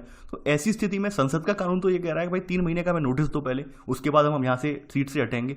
लेकिन सुप्रीम कोर्ट ने साफ साफ ये कहा है कि नहीं, आप बिल्कुल इस कैंडिडेट को आप बिल्कुल बचाएंगे नहीं, आपको तत्काल अपने पद से ये हटाना होगा, तत्काल इसे अपने पद से हटाना होगा। ये यहाँ पे सुप्रीम कोर्ट ने व्यवस्था की है। देखिए इसके संबंध में इन्होंने एक जनप्रतिनिधित्व अधिनियम की एक धारा है 1951 की धारा 8(4), इसे असंवैधानिक बना दिया है। यानी कि सुप्रीम कोर्ट ने इनकी, देखिए ज़्यादातर अधिनियम क्यों बनाए जाते हैं, अधिनियम इसलिए बनाए जाते हैं ताकि सुप्रीम कोर्ट का हस्तक्षेप ना हो। लेकिन कभी कभी सुप्रीम कोर्ट क्या होता है, अपना जो यानी कि जो अधिकार क्षेत्र है 131 के तहत अधिकार क्षेत्र है सुप्रीम कोर्ट का, जिसमें संविधान के नियमों को न्यून करने वाली धाराएं वगैरह होती हैं, संविधान को नियमों को न्यून करने वाले प्रावधान होते हैं, इन्हें निरस्त करने का अधिकार सुप्रीम कोर्ट के पास है। सुप्रीम कोर्ट सतही संज्ञान में लेकर इन्हें निरस्त कर सकता है। तो उसी के अकॉर्डिंग सुप्रीम कोर्ट ने इस चीज़ को देखा कि भाई ऐसे करके तो ये अपराधियों को बचा रहे हैं, ठीक है, यानी कि जनप्रतिनिधित्व अधिनियम की धारा 8(4) है, इसको संवैधानिक इन्होंने बताया, ठीक है, और इसे बचा रहे हैं। तो इसमें यही था, यानी यहाँ पर ये लिखा गया है कि जो 2 सिद्ध दोष कानून वाले बालों को उच्चतम न्यायालय में दोष सिद्ध अथवा सजा पर रोक के लिए अपील का प्रावधान करती है। यानी ये धारा जो थी ये जैसे दोष सिद्ध होने के बाद ये सजा जो मिली हुई है उस पर रोक लगाने का प्रावधान करती है। यानी संबंधित संसद सदस्य जो है उसको कुछ दिन के लिए संसद में रहने का अनुमति प्रदान करती है। सुप्रीम कोर्ट साफ साफ ये कह रहा है कि अगर किसी के खिलाफ मान लीजिए जजमेंट आ गया, दोष सिद्ध हो गया है, तो तत्काल आप उसे प्रभाव से हटाइए, ठीक है, तत्काल उसे अयोग्य घोषित कीजिए। लेकिन यहाँ पर ये धारा इसे बचा रही थी। इस धारा को सुप्रीम कोर्ट ने अयोग्य यानी कि इस धारा को सुप्रीम कोर्ट ने रद्द कर दिया, असंवैधानिक मानकर रद्द कर दिया। और साथ ही साथ एक टिप्पणी और की। टिप्पणी ये की कि आपको पता होगा कि संविधान में अनुच्छेद 102 और 191 के तहत 102 के तहत संसद सदस्यों की निरताओं संबंधित प्रावधान रखे गए हैं और 191 के तहत राज्य विधानसभा के सदस्यों की निरताओं के संबंधित प्रावधान रखे गए हैं। दोनों को बनाने का अधिकार किसका है? संसद का है। संसद दोनों के संबंध में नियम बनाती है कि कैसे व्यक्ति डिस्क्वालीफाई होगा, किस आधार पर डिस्क्वालीफाई होगा, ठीक है, ऐसे लाभ के पद पर हो या मतलब ये सब चीज़ें संसद ही बनाती है, ठीक है। तो यहाँ पर एक बात इन्होंने कही सुप्रीम कोर्ट ने ये कहा कि आप ये ऐसा कैसे कर सकते हैं कि दोनों ही प्रावधान जब सेम है, 102, 191, 102 में तो केवल ये कहा गया संसद सदस्यों के लिए बनाना है, 191 में ये कहा गया राज्य विधानसभा के लिए बनाना है। नहीं, यही तो कहा गया है, लेकिन कानून तो सेम ही बनेंगे। कानून के लिए ऐसा थोड़ी ना है कि संसद के लिए कुछ अलग बना दें, राज्य विधानसभा के लिए कुछ अलग बना दें। तो ये बात के लिए भी सुप्रीम कोर्ट ने फटकार लगाई, ठीक है। पीठ ने साफ साफ कहा कि भाई ऐसा नहीं है कि आप दोनों के लिए अलग बनाएंगे, दोनों में बातें जब सेम है, दोनों को हमें डिस्क्वालीफाई का हमें क्राइटेरिया दिखाना है, तो आप ऐसा नहीं है संसद वालों को कुछ विशेष योग्यता आपने प्रदान कर दी, कुछ विशेष रक्षा संबंधी उपाय दे दिए और राज्य विधानसभा वालों को आप नहीं दे रहे हैं, तो ये चीज़ गलत है। तो इस बात को लेकर उन्होंने जो है साफ साफ फटकार भी लगाई इसे। अब देखिए यहाँ पर बाद में जैसा कि आप जानते हैं बाद में क्या हुआ, बाद में ये हुआ कि भाई जो सुप्रीम कोर्ट ने जो गाइडलाइन सुप्रीम कोर्ट ने असंवैधानिक करार कर दी, जो धारा जनप्रतिनिधित्व अधिनियम की धारा 8(4), ठीक है, इसके खिलाफ चाहें तो इन्होंने इसे निष्प्रभावी करने के लिए सुप्रीम कोर्ट का जो डिसीजन आया था इसे निष्प्रभावी करने के लिए इन्होंने एक लायद यानी कि एक विधेयक लेके आई है। सर्वोच्च न्यायालय के उपरोक्त निर्णय को निष्प्रभावी करने के लिए जनप्रतिनिधित्व अधिनियम, ठीक है, द्वितीय संशोधन और मान्यकरण विधेयक 2013 में संसद में लाया गया, लेकिन बाद में सरकार ने इसे विधेयक को वापस ले लिया। यानी वर्तमान में स्थिति सुप्रीम कोर्ट वाली है। सुप्रीम कोर्ट ने जो बात कह दी है कि मान लीजिए किसी संसद सदस्य हो या राज्य विधानसभा का सदस्य हो, उसके खिलाफ अगर मान लीजिए अपराध सिद्ध वाला हो जाता है तो उसे तत्काल अपने प्रभाव से हटना होगा। तत्काल संसद जो होगी या फिर राज्य विधानसभा होगी उस कैंडिडेट को अयोग्य घोषित करके उसे उसके पद से पदच्युत करेगी, ठीक है। उसे कोई भी सुरक्षा का प्रतिरक्षा का प्रावधान नहीं देगी, हम उसे कोई भी नोटिस नहीं देंगे। सुप्रीम कोर्ट ने सीधे सीधी ये बात कह दी है। बाद बाकी में वही सब भाषा लिखी गई है और कुछ नहीं है, ठीक है। आगे बढ़ते हैं यहाँ पर। अब देखिए यहाँ पर है चुनाव खर्च की सीमा बढ़ी। 2014 में जो सेंट्रल गवर्नमेंट थी इसने बड़े राज्यों में लोकसभा चुनाव के लिए, यानी बड़े राज्य हैं, इनमें खर्च सीमा 70 लाख रुपए, ठीक है, कर दी। और वहीं जो संघ शासित प्रदेश हैं इनमें सीमा पहले 5 लाख थी, अब बढ़ा के 16 से 40 लाख रुपए कर दी, ठीक है। यानी पहले जो 16 लाख रुपए थी अब 40 लाख रुपए हो गई है। और वैसे ही अब जो पहले सीमा कितनी थी, पहले 40 लाख रुपए थी राज्य में, अब 70 लाख रुपए हो गई है, ठीक है। तो ये सीमा इन्होंने कर दी है केंद्र सरकार ने। और राज्य विधानसभा की सीटों में पहले कितना था, 16 लाख रुपए था, ठीक है। यानी राज्य विधानसभा की सीट के लिए खर्चा 16 लाख रुपए कर सकते हैं, अब 28 लाख रुपए कर सकते हैं आप, ठीक है। संसद के लिए संसद सदस्य एक लोकसभा सीट 70 लाख रुपए का व्यय कर सकते हैं चुनावी खर्च, ठीक है। और वहीं संघ शासित प्रदेश में कोई सीट है यानी कि लोकसभा की, उस स्थिति में 40 लाख रुपए तक का खर्च किया जा सकता है, यहाँ पर ये लिखा गया है, ठीक है। वहीं राज्य विधानसभा में बताया गया है कि 16 लाख रुपए पहले सी सीमा, लेकिन अब बढ़ाकर 28 लाख रुपए कर दी है, यानी एक विधानसभा सीट के लिए 28 लाख रुपए तक की छूट दी गई है, ठीक है। और वहीं संघ शासित राज्य वगैरह हैं, ठीक है, तो इनमें अब 20 लाख रुपए, पहले क्या था 8 लाख से 16 लाख रुपए की सीमा थी, लेकिन अब 20 लाख रुपए कर दी गई है। तो ये बात यहाँ पे लिखी हुई है, ठीक है।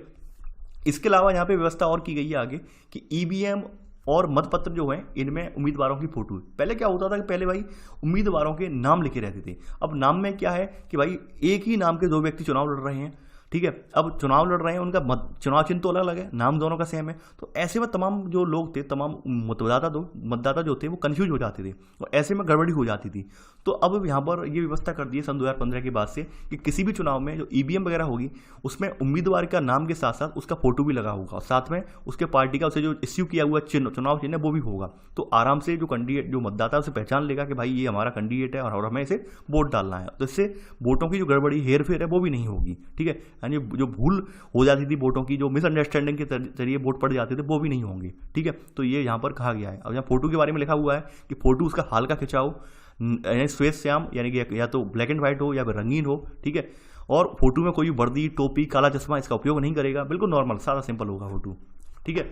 इसके अलावा अब ये आता है यहाँ पर नगद दान की सीमा कम की गई है। नगद दान देने की जो सीमा थी वो 2017 के बजट में कम कर दी गई है। पहले के बजट में जो सीमा थी यानी जो पहले के बजट के अकॉर्डिंग आपने सीमा देखी, जो आप 2010 से पहले, ठीक है, 1996 के बाद वाले में देख रहे थे, वो 20,000 रुपये तक की थी।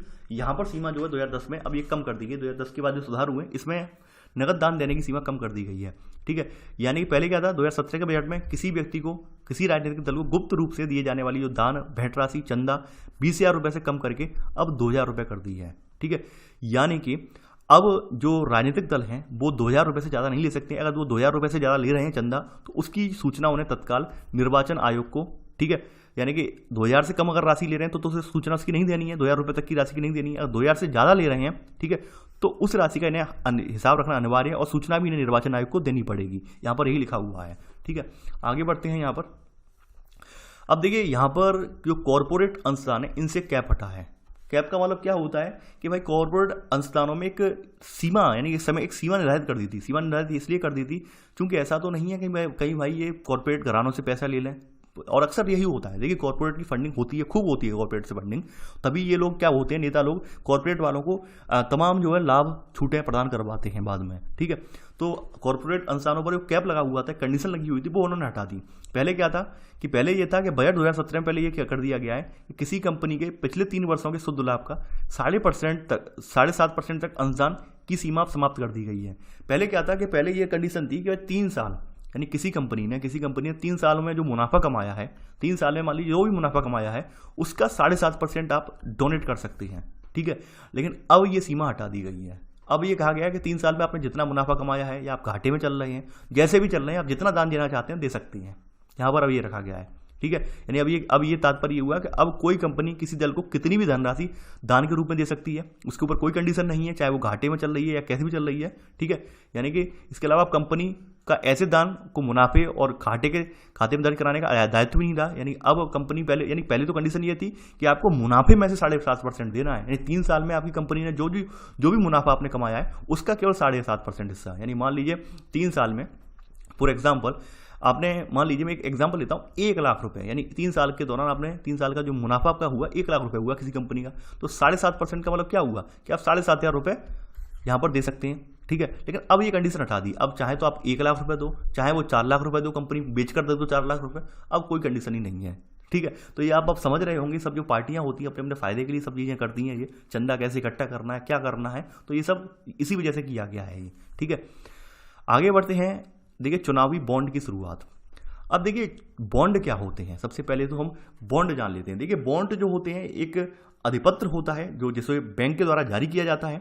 और बॉन्ड क्यों जारी किए जाते हैं वो भी मैं बता रहा हूँ। बॉन्ड जारी करने का जो रीज़न है, इसके पीछे का बॉन्ड क्या होते हैं, बॉन्ड जारी करने का रीज़न है कि बॉन्ड जो होता है वो एक ऋण निवेश प्रमाण पत्र या उधार पत्र होता है जो किसी देश की सरकार या कॉरपोरेट हाउस द्वारा निवेशकों को जारी किया जाता है। सरकार जो है कंपनी पूंजी जुटाने के उद्देश्य से मार्केट से पैसा उधार लेती है और उसके बदले में जो है बॉन्ड जारी करती है।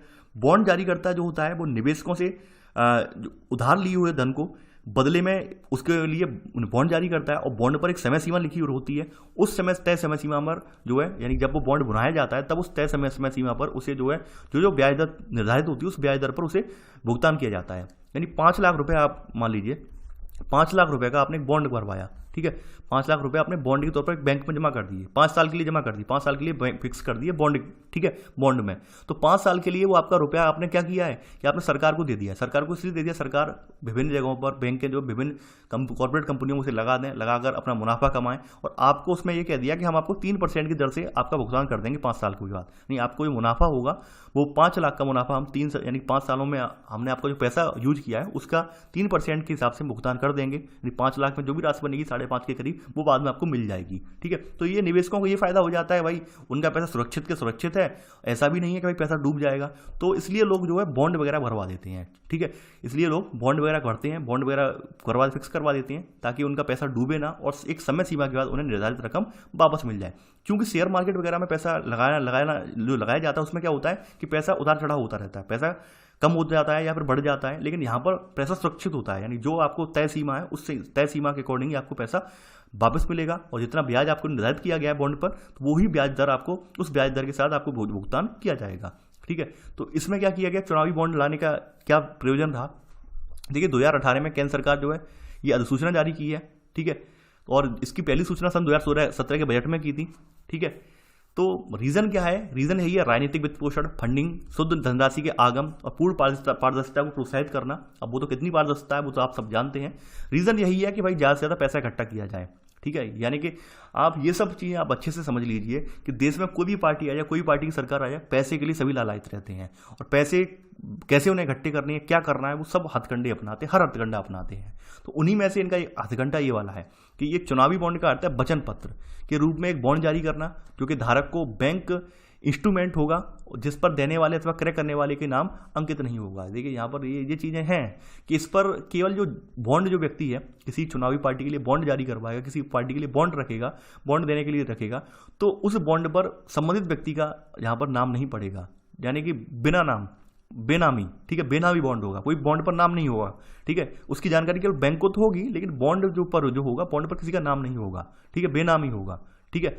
इसके अलावा चुनावी बॉन्ड किसी भी भारतीय नागरिक अथवा किसी भी व्यक्ति संस्थान द्वारा खरीदे जा सकते हैं या जो भारत में हो। दूसरी बात यह है कि चुनावी बॉन्ड का इस्तेमाल राजनीतिक दलों को दान देने के लिए हो सकता है, ठीक है, जैसे पिछले लोकसभा चुनाव में हुआ। इसके अलावा जो चुनावी बॉन्ड हैं ये वहीं उसी बैंक में बनाए जा सकते हैं जहां पर संबंधित अधिकृत बैंक में जो राजनीतिक दल है उसका खाता हो, तो उसी में ये बनाए जा सकते हैं। बॉन्ड जो है, अभी बॉन्डों के मूल्य बताए गए हैं, कितने कितने मूल्य तक के हैं, 1000, 10,000, 1 लाख, 10 लाख, 1 करोड़ के मूल्य वर्ग तक के जो है बॉन्ड यहाँ पे जारी किए जाते हैं, ठीक है। यहाँ पे इतने तक के बॉन्ड जारी किए जाते हैं और इनका ये कह रहे हैं भाई गोपनीय तरीके से। देखिए लेकिन गोपनीय क्या रहा, आपने जब इतनी राशि इकट्ठी कर रहे हैं आप, तो गोपनीय यहाँ पर क्या रहा? एक तरह से ये रहा कि आप जो गलत संपत्ति से छुपाने की कोशिश कर रहे हैं। हकीकत यही है कि बॉन्ड फॉन्ड तो कुछ नहीं जारी किए जाते हैं, बॉन्ड फॉन्ड जो जारी होते हैं वो गलत तरीके से सब जो ब्लैक मनी उसे बाहर करने का तरीका है ये, ठीक है। यानी आपने कोई किसी व्यक्ति के पास ब्लैक मनी है, उसने कह दिया कि भाई हम संबंधित पार्टी को फंडिंग देंगे, तो फंडिंग देने के लिए उसने जो है बॉन्ड बनवा दिया, बॉन्ड बनवा के संबंधित पार्टी को दे दिया, ऐसे करके ब्लैक मनी वाइट हो गया। तो ये कुछ तरीके हथकंडे हैं, ठीक है। ये जो चीज़ें हैं खामियां ही हैं, ठीक है, तंत्र की खामियां ही हैं जो आप लोग ये देख रहे होंगे, ठीक है। इसके अलावा आगे देखते हैं यहाँ पर विदेशी वित्त पोषण या फंडिंग, इस पर भी छूट दी गई है। यहाँ पर कहा गया है 2018 के बजट में कि राजनीतिक दलों को विदेशी स्रोतों से चंदा अंशदान प्राप्त करने की अनुमति दी गई है, ठीक है। इनके लिए यहाँ पर एक अधिनियम था, विदेशी अंशदान अधिनियम 2010, इसमें संशोधन कर दिया गया है, ठीक है। और इसमें संशोधन करके जो लिमिट थी पहले कितना प्राप्त कर सकते हैं, क्या है, वो खत्म कर दी गई, ठीक है। यानी फंडिंग आराम से ले सकते हैं ये। तो ये तो कुछ इनके संबंध में प्रावधान थे। आगे बढ़ते हैं, अब अगले अध्याय पर आते हैं। देखिए अगला अध्याय जो है हमारा छोटा सा अध्याय है, ज़्यादा बड़ा नहीं है। देखिए यहाँ पर ये समझने वाली बात है, यहाँ पर लिखा गया है, इसका मतलब पूरा चैप्टर जो है मतदान व्यवहार है, यानी वोटिंग बिहेवियर। यहाँ बताया गया है कि किस तरह से लोग मत करते हैं, किस तरह से लोग वोट डालते हैं, वो बताया गया है, ठीक है। यानी वोट डालने के दौरान लोग क्या क्या सोचते हैं, क्या क्या देखते हैं, क्या क्या महसूस करते हैं और किस अनुरूप लोग वोट डाल के आते हैं, वो बताया गया है। देखिए सबसे पहली बात यहाँ पे कहा गया है कि यहाँ पे बताया गया है कि मतदान व्यवहार को निर्वाचक व्यवहार के रूप में जाना जाता है और यह राजनीतिक व्यवहार का ही एक रूप है। एक परिभाषा यहाँ पे एक बढ़िया सी है प्लानो एंड रिक्स की, कि सार्वजनिक चुनाव में लोग किस प्रकार वोट देते हैं, इससे संबंधित अध्ययन क्षेत्रीय मतदान व्यवहार है और इसमें वे कारण भी शामिल होते हैं जो लोग मतदान उसी प्रकार क्यों करते हैं, ठीक है। तो ये परिभाषा है, देखिए इसमें एक या दो परिभाषा आप तैयार कर लेना, ठीक है। तो ये मतदान की परिभाषा है, मतदान व्यवहार क्यों होता है, मतदान व्यवहार लोग किस प्रकार करते हैं, कैसी उनकी सोच होती है। यानी कि वोट डालने जाते वक्त मान लीजिए सोच के गए थे हम पार्टी ए को डालेंगे और आज से पहुंचते पहुंचते पार्टी बी को डाला है, तो ये सब चीज़ें क्या है, ठीक है।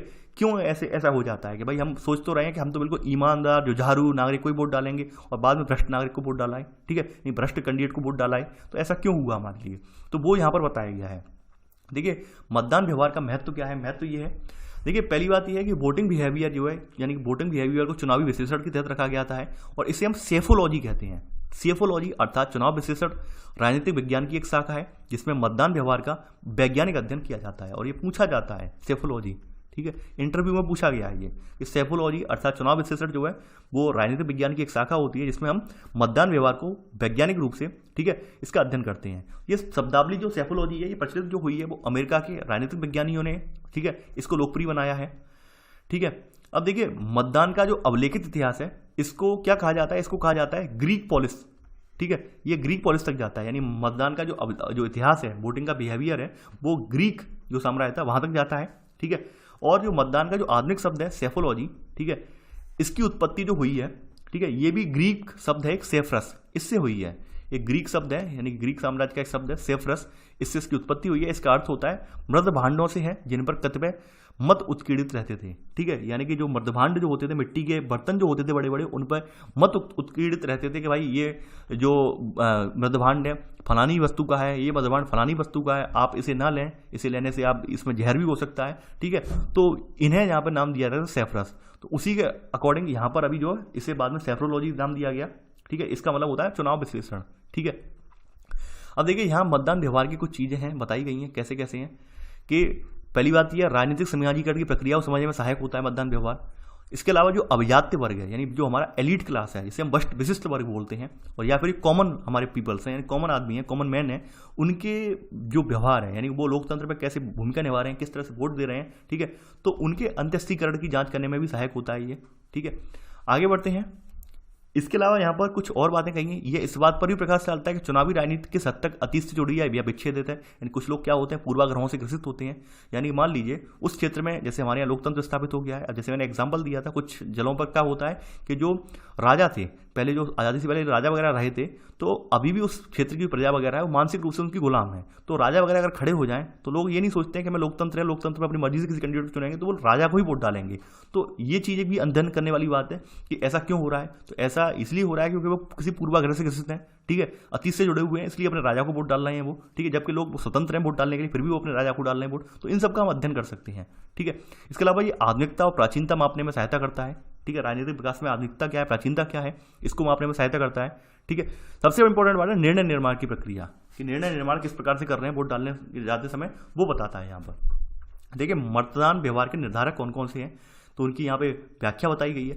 आप सभी को पता है कि हमारा देश विविधताओं भरा देश है, यानी विभिन्न जातियों के, विभिन्न धर्मों के, विभिन्न मजहबों के, विभिन्न मतों और पंथों को मानने वाले हमारे यहाँ लोग हैं। तो यकीन मानिए हमारे यहाँ मतदान व्यवहार भी विभिन्न विभिन्न तरीके से होता होगा। तो इसमें सामाजिक, आर्थिक और राजनीतिक कारक भी इसमें उत्तरदायी होते हैं। इसके अलावा अन्य कारक भी हैं जो यहाँ पर उत्तरदायी हैं। सबसे इंपॉर्टेंट है जाति, आप अच्छे से जानते हैं, ठीक है।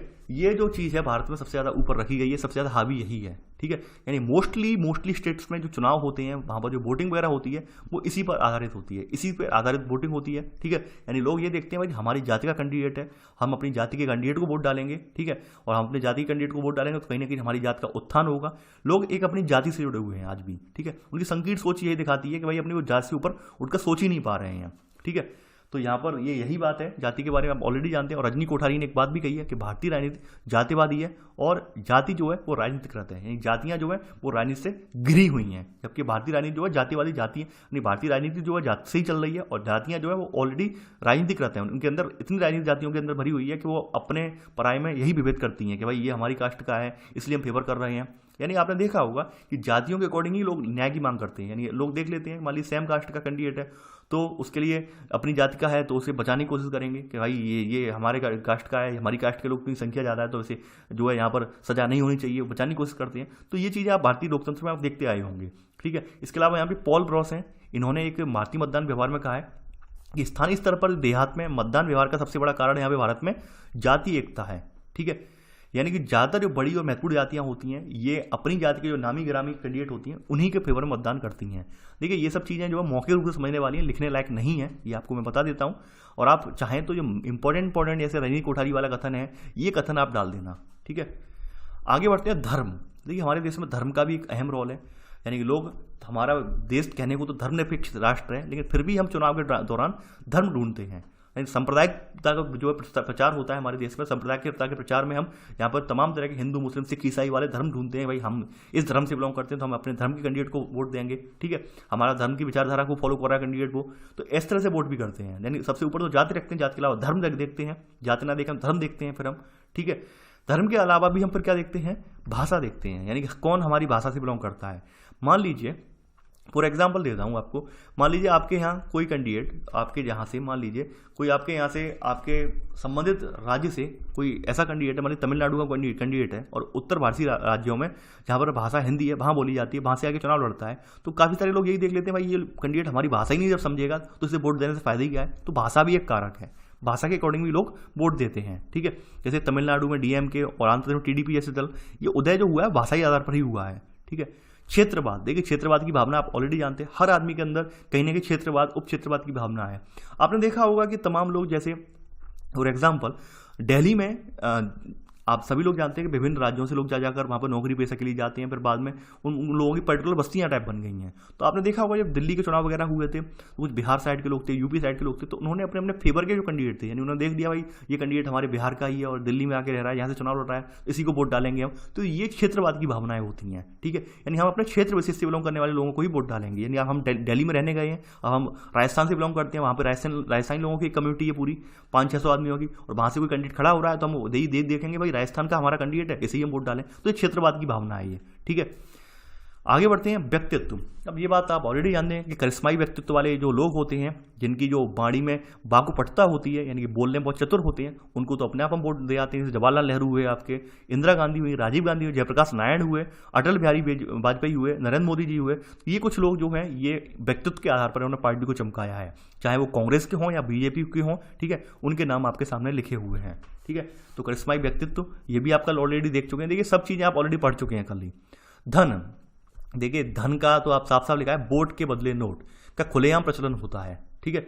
लेकिन फिर भी चुनाव में तमाम प्रक्रिया, चुनाव जो है जो आपका इलेक्शन कमीशन ऑफ इंडिया तमाम प्रयास करता है, प्रशासन भी अपने स्तर पर प्रयास करता है कि भाई चुनाव के बदले नोट, वोट के बदले नोट ना हो, लेकिन फिर भी नोट का खुलेआम इस्तेमाल होता है। आप ग्रामीण तबके में देख सकते हैं, जो मध्यम वर्गीय परिवार हैं, जो आर्थिक स्थिति जिनकी अच्छी नहीं होती है, उन्हें खरीदा, यानी उनके वोटों को खरीदा जाता है। ये प्रक्रिया एक आम बात है देश में। तो ऐसे करके अब लोगों से वोट डलवाए जाते हैं, ठीक है।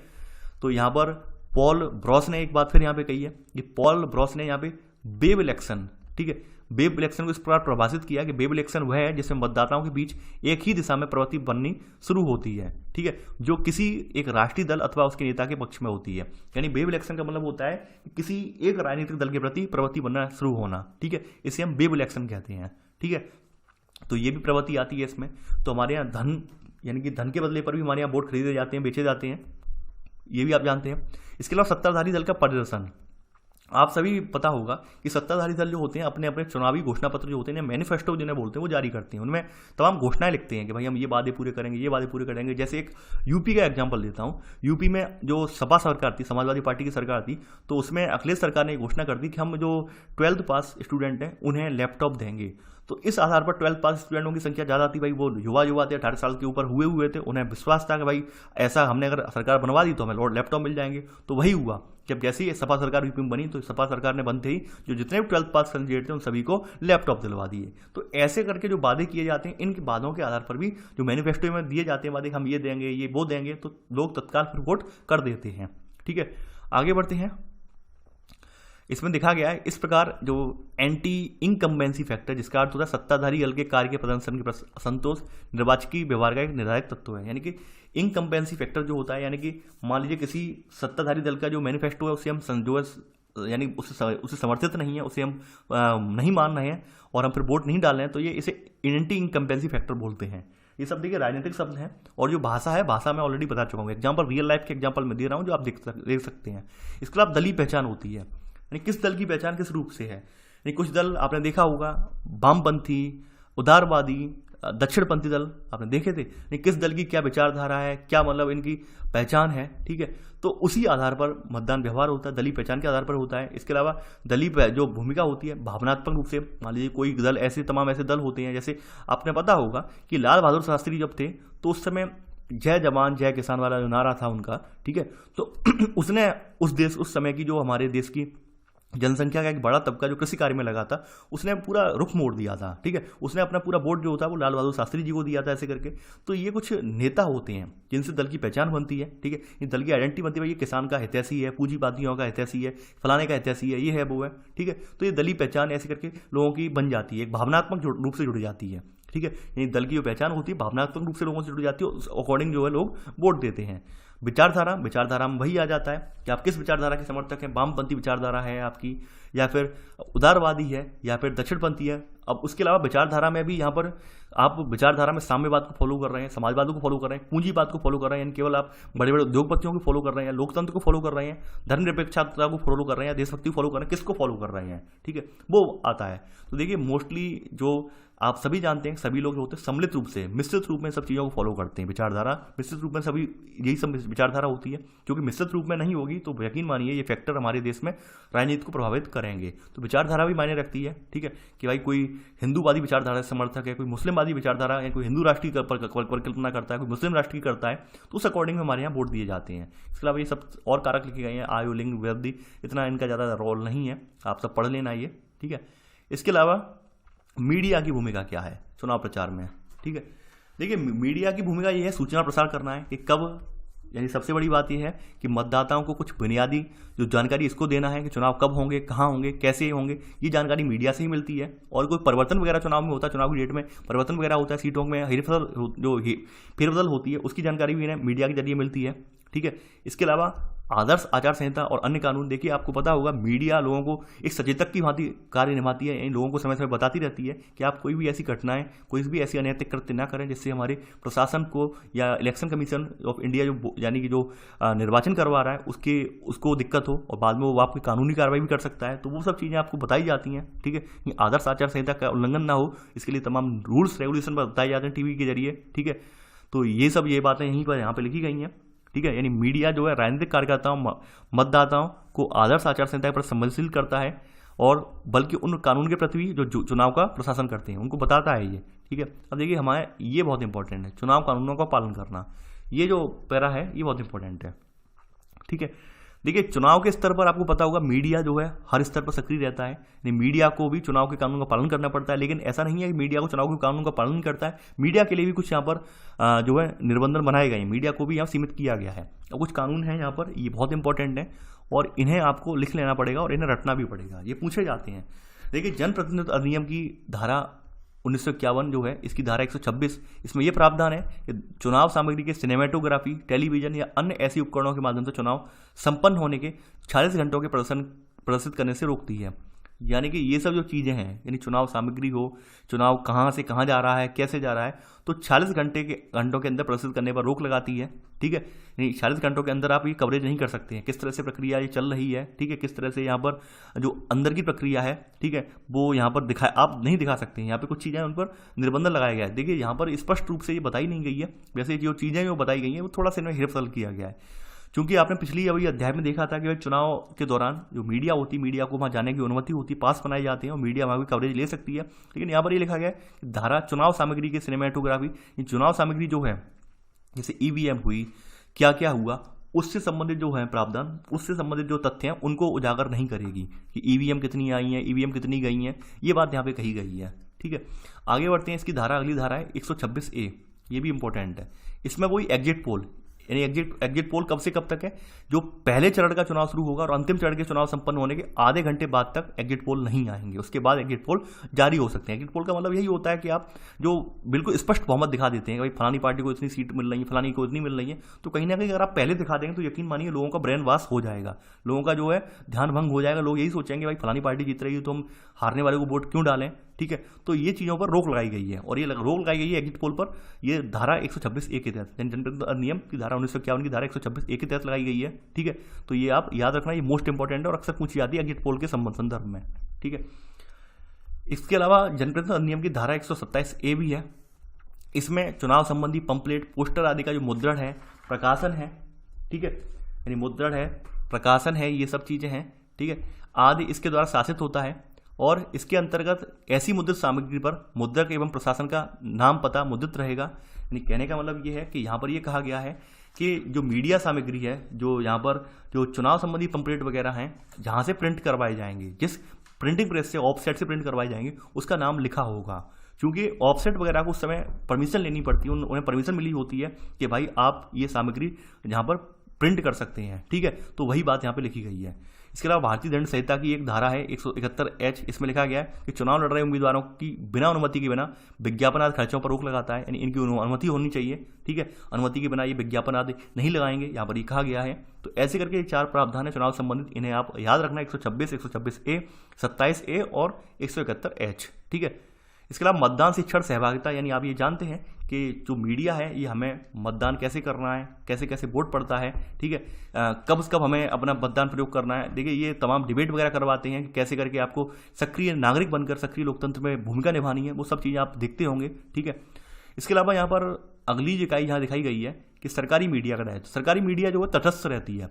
सरकारी मीडिया देखिए आपने देखा होगा तमाम चैनल जो होते हैं ये एकदम किसी के फेवर में चले जाते हैं, किसी के फेवर में नहीं कह रहे, किसी को फेवर करते हैं, किसी को बिल्कुल कहते हैं हाशिए पर रख देते हैं।